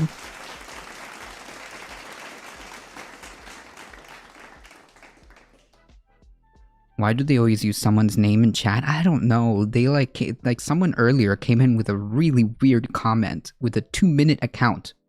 And now we've got this. So I've pressed the emergency follow-up mode. You are definitely doing something right, true. Yeah, that's a good question. Who did you piss off, Darknet? What did you do? And is this Fallout, like, is this part of, like, the entire Fallout when it comes to, like, this massive drama that's been going around between, like, Demon Mama, RGR, and I think somebody else? Is this, like, Fallout, like, not just from, not just me, but, like, throughout the ripple effects of Twitch politics? Is this, like, what's been happening? Where anyone that's even remotely close to, or even adjacent to, or maybe somebody who has been just lurking and hate watching the channel has just decided to pick on you because you're the prominent mod. I don't know, because it seems really weird, don't you think? And I purposely have been streaming on Just Chatting for, I think, the entirety of this week on purpose. Not through the politics channel, not through the politics thing. I've been streaming on Just Chatting on purpose because I know that I'm not going to get myself involved in any of this drama. I know I'm not going to get myself involved in any of this drama. No, thank you. No, thank you.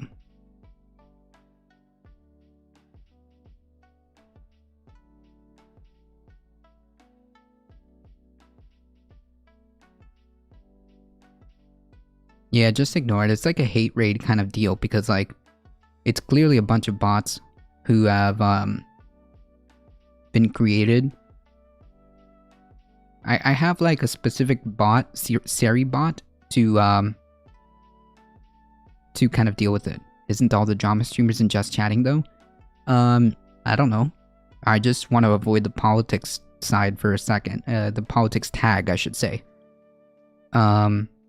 I just want to avoid the politics tag, just in case that they're targeting the politics tag, or section. I've just been avoiding that like nobody's business. I'm just here in my own corner.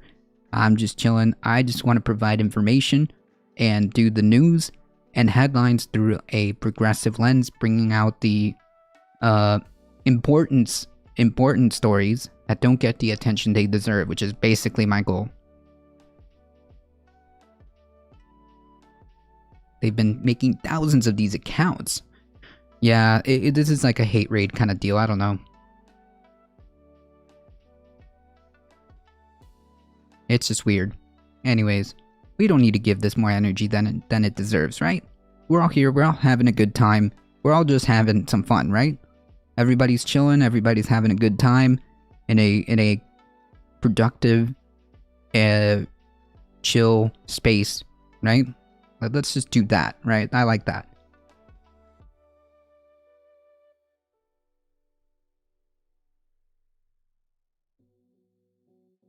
What was the weird comment?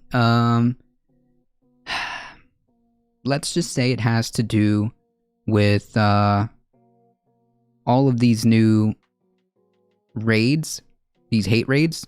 There you go. That's all I'll say. Hey, I can chat now. I've been complaining. I'd wait. not complaining for the wait. I'd have that on for sure. Oh, yeah. I just put it on, like, I have, like, a thing on my, soundboard on my tablet, that I can just instantly activate for, I think it's sub-only chat or follower-only chat.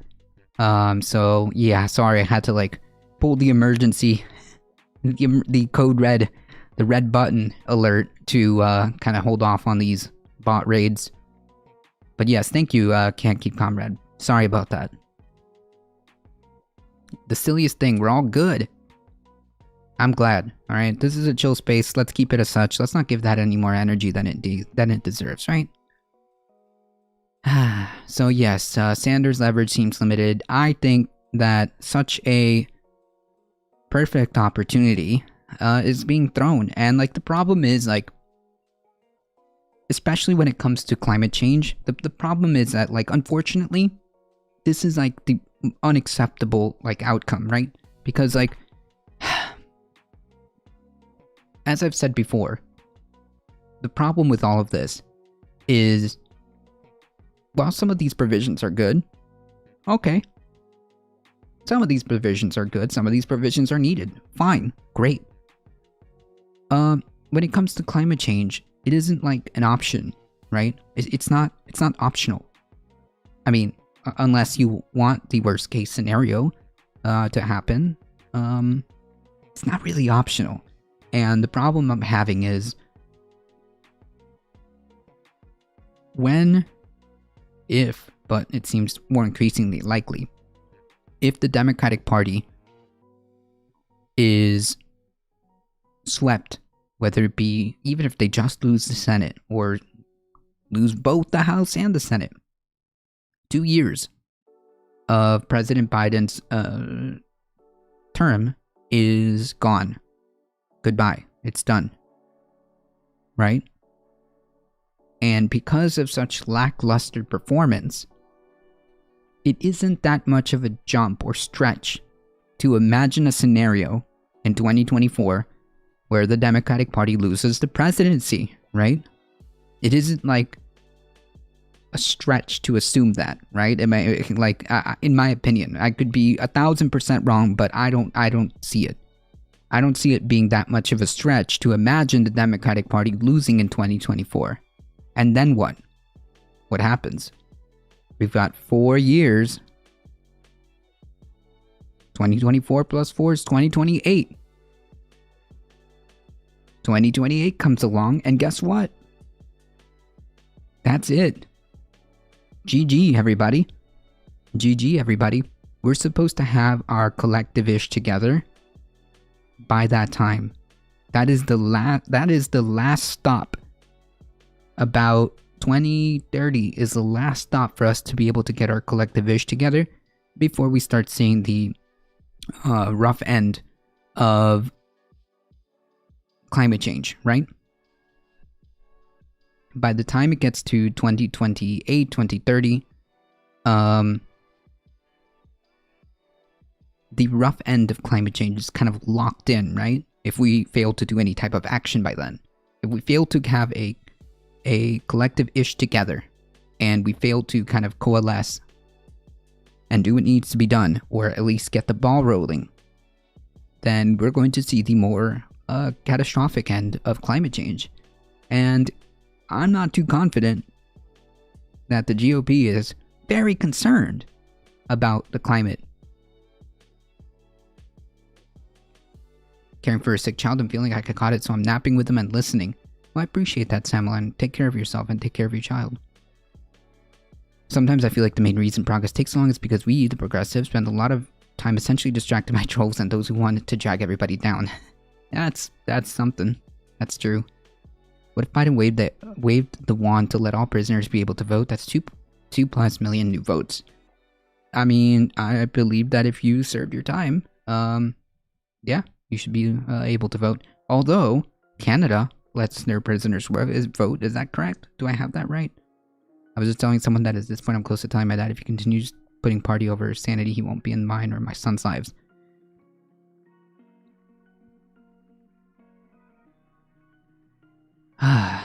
That's rough.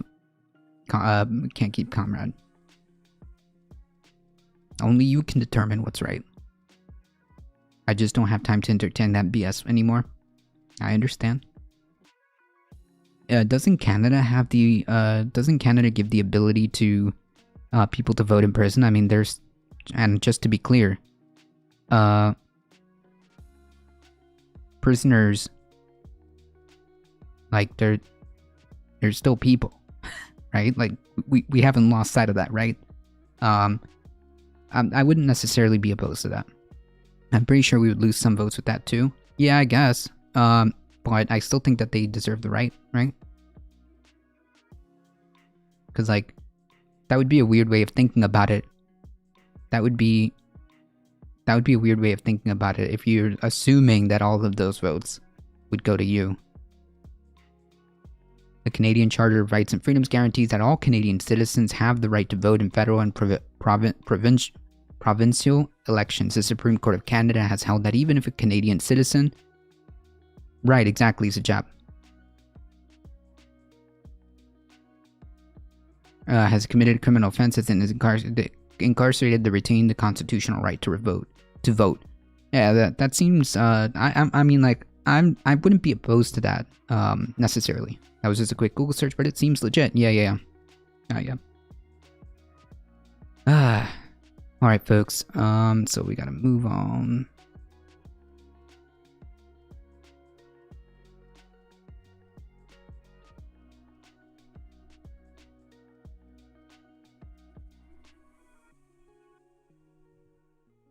That's so messed up that they can take your voting rights away for any reason. Yeah, and some of those reasons may be like for literally nothing.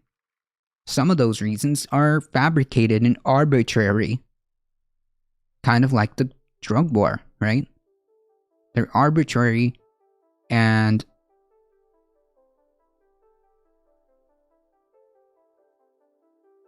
nonsensical. Meanwhile, Mexico's Supreme Court recently that ruled that abortion cannot be outlawed. Our neighbors are making us look friggin' archaic. Oof. Yikes. That's not a good look for us. Not a good look for the bastion of freedom, right? Not a good look for the bastion of freedom.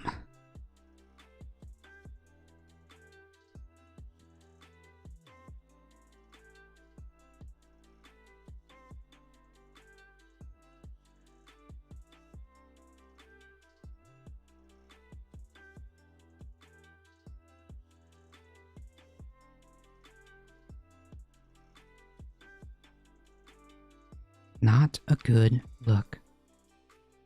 Alright folks, I'm going to take a quick break because I really need to use the bathroom, and also this is a perfect opportunity for me to get up, stand up. Man, after that incident,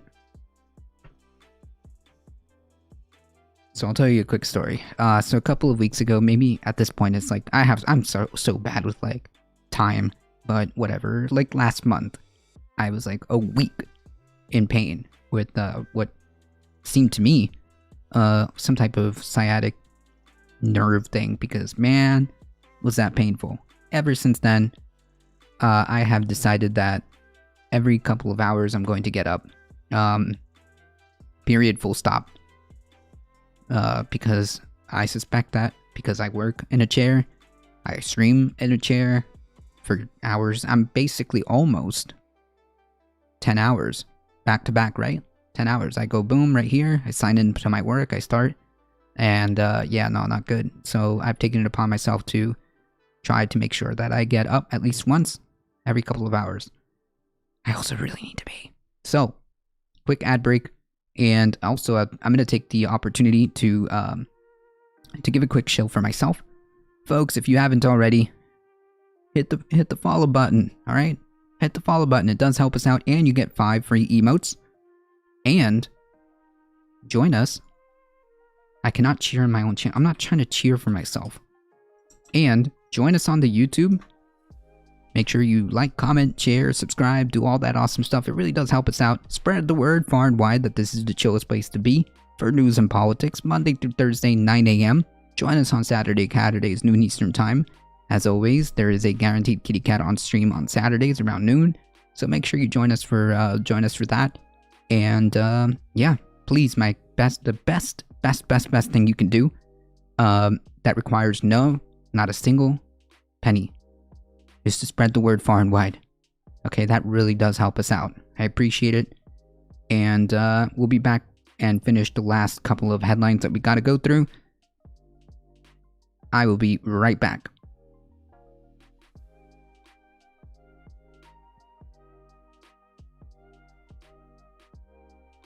I see you.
Here we go.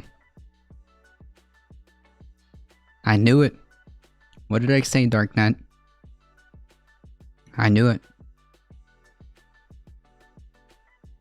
This is some Fallout. Oh, you got to them before I did. This is some Fallout from all of that nonsense drama. I knew it.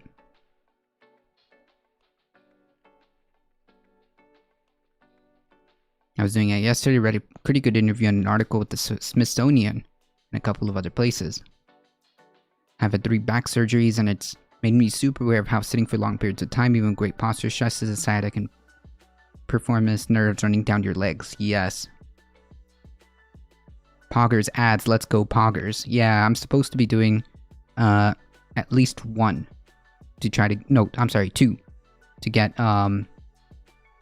an hour, which is half the show, ad free.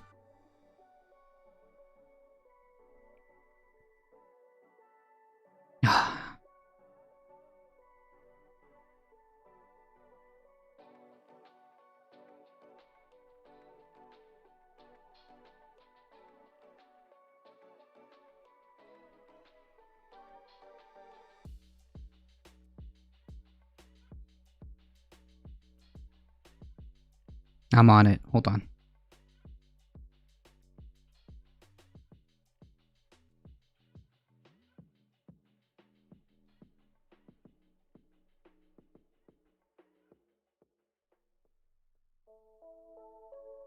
Okay. I think that should do it.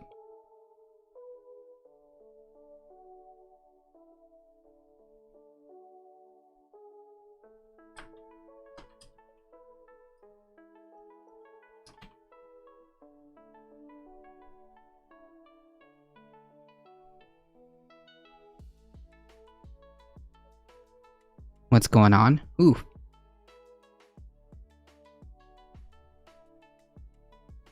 Just nonsense then there.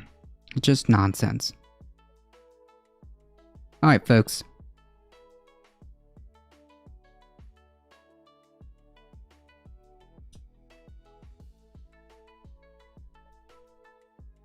U.S. to release 50 million barrels from strategic oil reserve amid soaring gas prices. President Joe Biden is releasing 50 million barrels of oil from the nation's emergency stockpile to lower energy costs amid a spike in gas prices and soaring inflation. 32 million barrels were released from the Strategic Petroleum Reserve over the next several months and will be replaced in the years ahead. An additional 18 million barrels that Congress authorized for sale will be released in the coming months. American consumers are feeling the impact of elevated gas prices at the pump and in their home heating bills. And American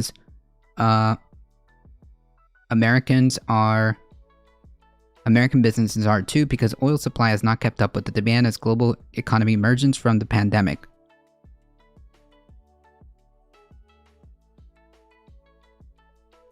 White House said in a statement that's why President Biden is using every tool available to work to lower prices and address the lack of supply. I mean, like, if we have to depend on this, and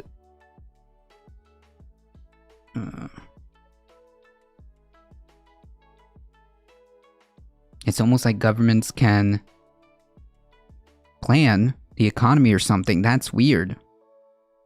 Yeah, they can. The thing is, like, my biggest question here is, why do we continue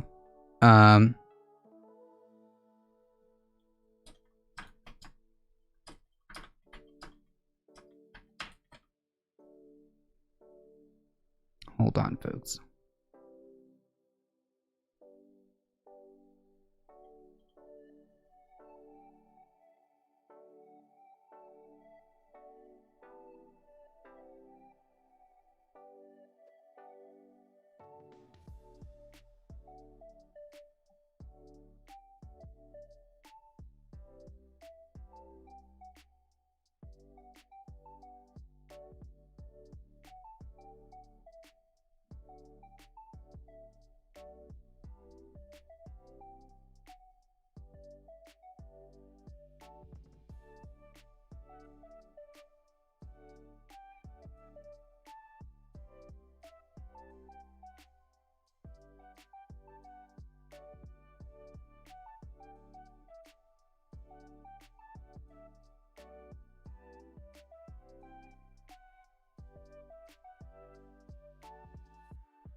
All right.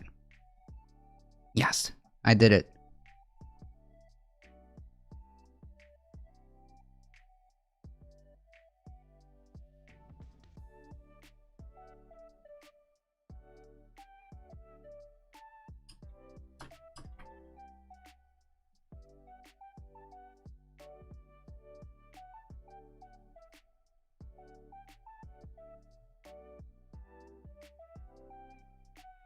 Yes, this is follower mode.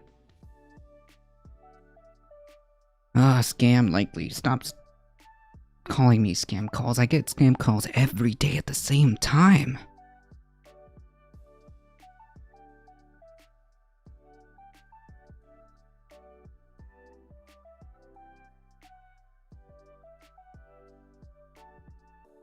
Alright. So the main takeaway from this, right, for me anyways, is if we are so dependent on this, and clearly the only reason why the oil and the fossil fuel industry is up is because they are so propped up by the government. That seems like a weird kind of crutch to have, right? As a that seems like a weird crutch to have, right? When we can do or have alternatives, right?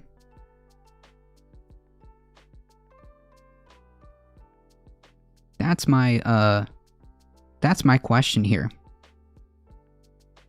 Like, it just seems so weird to be crutched, to be hamstrung by something like oil and gas that could bring us to our knees when we have alternatives.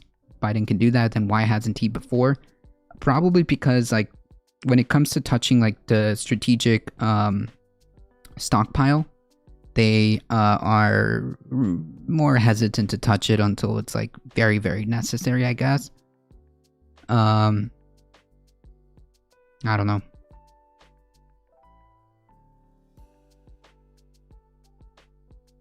After months of diplomatic negotiations, the US will release the oil in parallel with other major energy-consuming countries, including China, India, Japan, South Korea, and the UK. Biden has been under mounting political pressure to provide Americans relief from higher gas prices and tame inflation, which hit a 31-year high last month. Republicans blame Biden's policies for the increase of consumer goods, including energy prices. Democrats pointed to positive economic indicators such as declining unemployment. Right, but like, again, releasing some of the strategic gas reserves is just like basically the only thing that the president can really do to alleviate that. But like, the reality is, it's not up to Biden, right? Showing that the government can do things like this scares them. What if people expect their government to like do things, right? We can't have that. I have a 10-year-old and was looking at ways to do the same. Stuff on this that might be helpful. Send it to, yeah, exactly, if you are willing to. Whisper it to each other.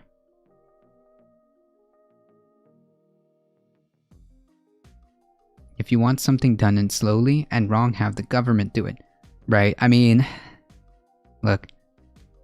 What we want is a government to just do its job, right? It isn't the government itself the problem. It's who is in the government. What they're doing is the problem.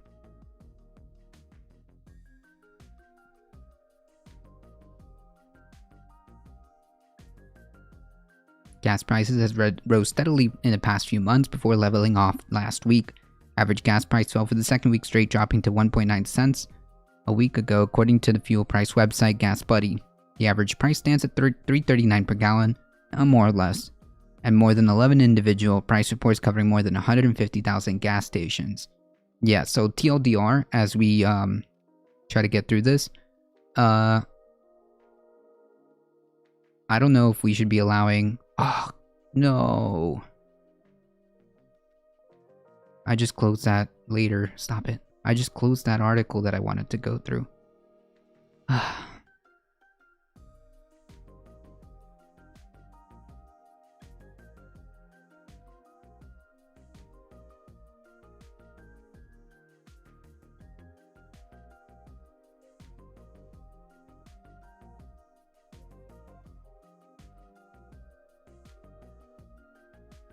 Oh, here we are.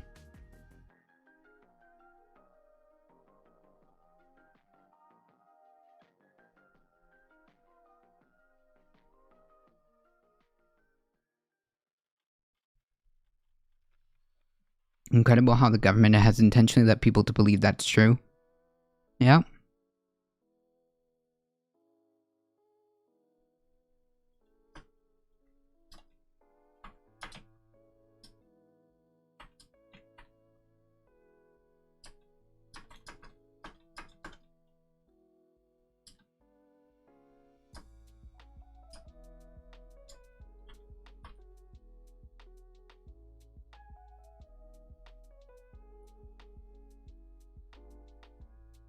She and her husband were talking about the VA and was so tempted to go on about a rant on how they set it up to discourage Medicare for all. Really, I would say that it's like a argument for it, right? She also believes that Joe Biden is in full stage Alzheimer's and Joe Biden is controlling him. Wow.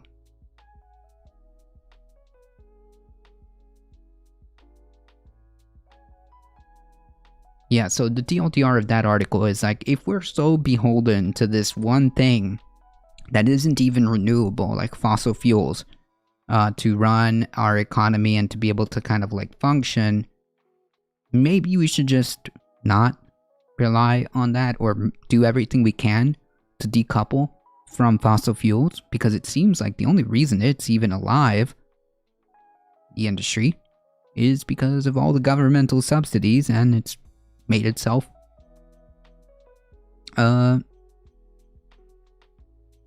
too big to fail or too big to not be able to decouple. Maybe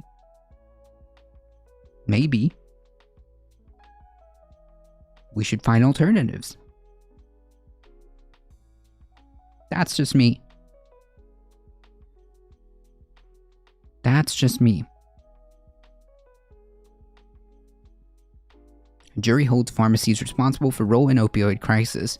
CVS, Walgreens, and Walmart recklessly distributed massive amounts of pain pills, and 2 Ohio counties, a federal jury said, in a verdict that could set the tone for U.S. city and county governments that want to hold pharmacies accountable for their role in the opioid crisis. Lake and Trumbull counties blamed the 3 chain pharmacies for not stopping the flood of pills that caused hundreds of overdose deaths on each, and cost each of the 2 counties about $1 billion. Said their attorney, who in court compared the pharmacies dispensing to a gumball machine. How much the pharmacies will pay in damages will be decided in spring by a federal judge. It's the first time an American company completed a trial to defend themselves in a drug crisis that killed 500,000 Americans in the past 2 decades. The counties convinced the jury that pharmacies played an outsized role in creating a public nuisance in the way they dispense pain medication to their communities. The law required pharmacies to be diligent in dealing with drugs. This case should be a wake-up call that failure will not be accepted. The jury sounded a bell that could be heard through all pharmacies in America. Yeah, good. Good.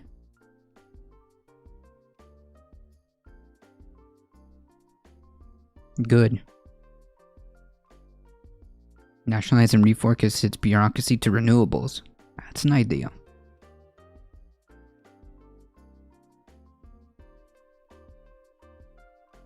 The most rational thing would be not pulling everything into one thing, especially not waiting to transition before full crisis starts, but then again, why would we do that? True, the VA has been purposely designed to run like a bureaucratic hellhole to show people, see, this is what happens when you let us control shit. Yeah, I mean, like, I guess I've seen, mixed anecdotes. Some people really like the VA, some people have had good, positive, experiences with the VA, so I guess, I don't know. It's definitely underfunded, that's for sure. Attorneys for the pharmacy chains maintained that they had the policy. Attorneys for the pharmacy chains maintained that they had the policies to stem the flow of pills when their pharmacists had concerns and would notify authorities about suspicious orders from doctors. They also said it was doctors who controlled how many pills were prescribed for legitimate medical needs. Nice meme. So they're trying to shuffle the blame around to doctors.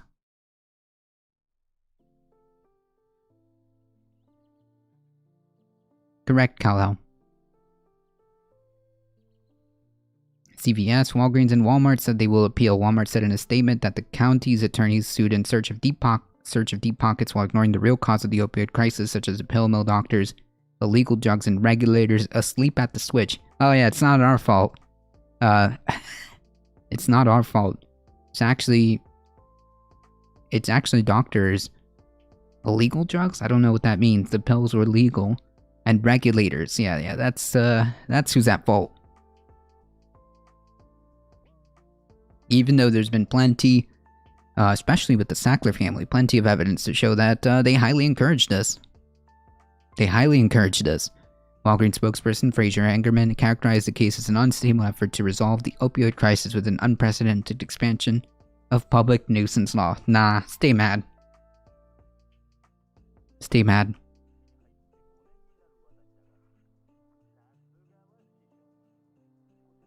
Nah, I don't believe you. Excuse me if I don't take the word of massive companies when, historically, till this day, massive companies have made more of an effort to downplay, ignore, lie about what their products really do.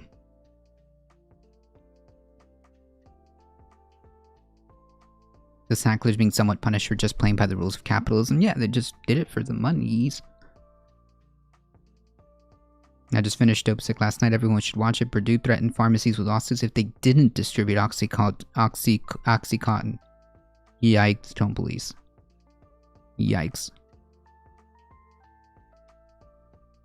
Anyways, the TLDR is, excuse me if I don't trust a single word of these companies.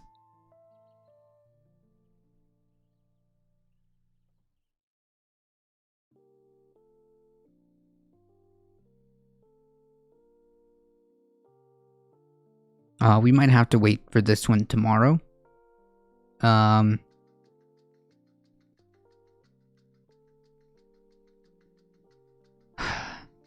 I guess I don't have time to finish all of this, but I'm going to make an effort to get this one done. The next great casualty of climate change could be global fishing stocks. In a year that has seen disastrous effects of climate change unfold with frightening speed, from drought to famine to heat domes, wildfires, and deadly flash flooding, another potential catastrophe has come into view: depleted oxygen levels in the world's oceans and lakes that threaten marine life. As ocean and atmospheric scientists focus on climate, we believe that oceanic oxygen levels are the next big casualty of global warming. Researcher Julie Pullen and Nathalie Goodkin wrote in an opinion piece published Tuesday in Scientific American. In part due to the effects of rising global temperature, growing portions of the ocean have lost 10 to 40% of oxygen, and that figure is forecast to continue to grow due to climate change. Rising water temperatures and depleted oxygen, which pollution and nutrient runoff also make it worse, have been blamed for mass die-offs of fish this year in states like Florida, California, Oregon, Montana, Louisiana, Virginia, Pennsylvania, Missouri, Washington, Idaho, Delaware, Minnesota. While climate change is not the only cause for the fish kill, researchers say it is a contributing factor. As the amount of CO2 increases in the atmosphere, not only does it warm air by trapping radiation, it warms water. The interplay between oceans and atmosphere is complex and interwoven, but simply, oceans have taken up 90% of the excess heat caused by climate change. That is true. When a heat dome covered much of the Pacific Northwest this summer, rising temperatures in streams and rivers resulted in mass die-offs of salmon and trout. An estimated 1 billion marine animals along the coast of Canada were also killed as a result of the heat wave. We did go over that. The grim reality has brought the urgency to global warming home even for conservative residents in his home state. Senator Jeff Merkley of Democrat of Oregon. 15 years ago in rural parts of the state, people would say, oh, this is just some Ivy League invention. Yikes.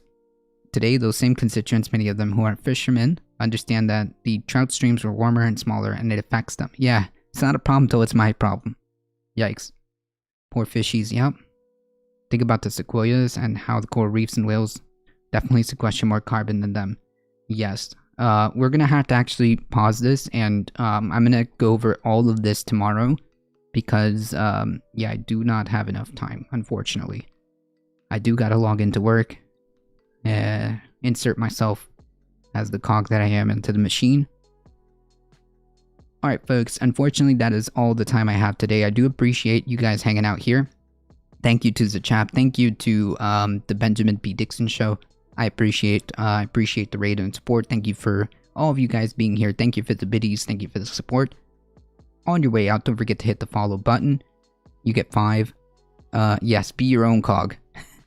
You get 5 free emotes. Join us on the Discord.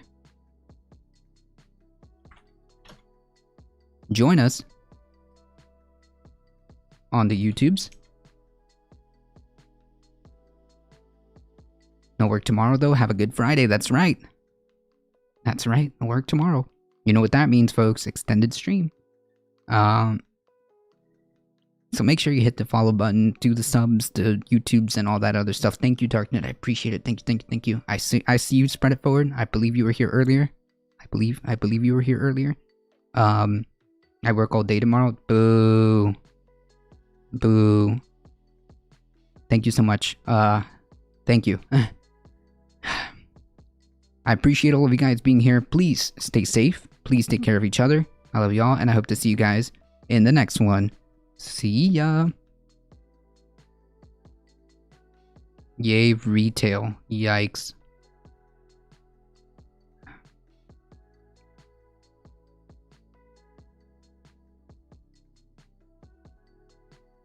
Let's go to Idan Simpson. Alright, folks, hang tight, hang tight. We're heading out in 5, 4, 3, 2, 1. Here we go.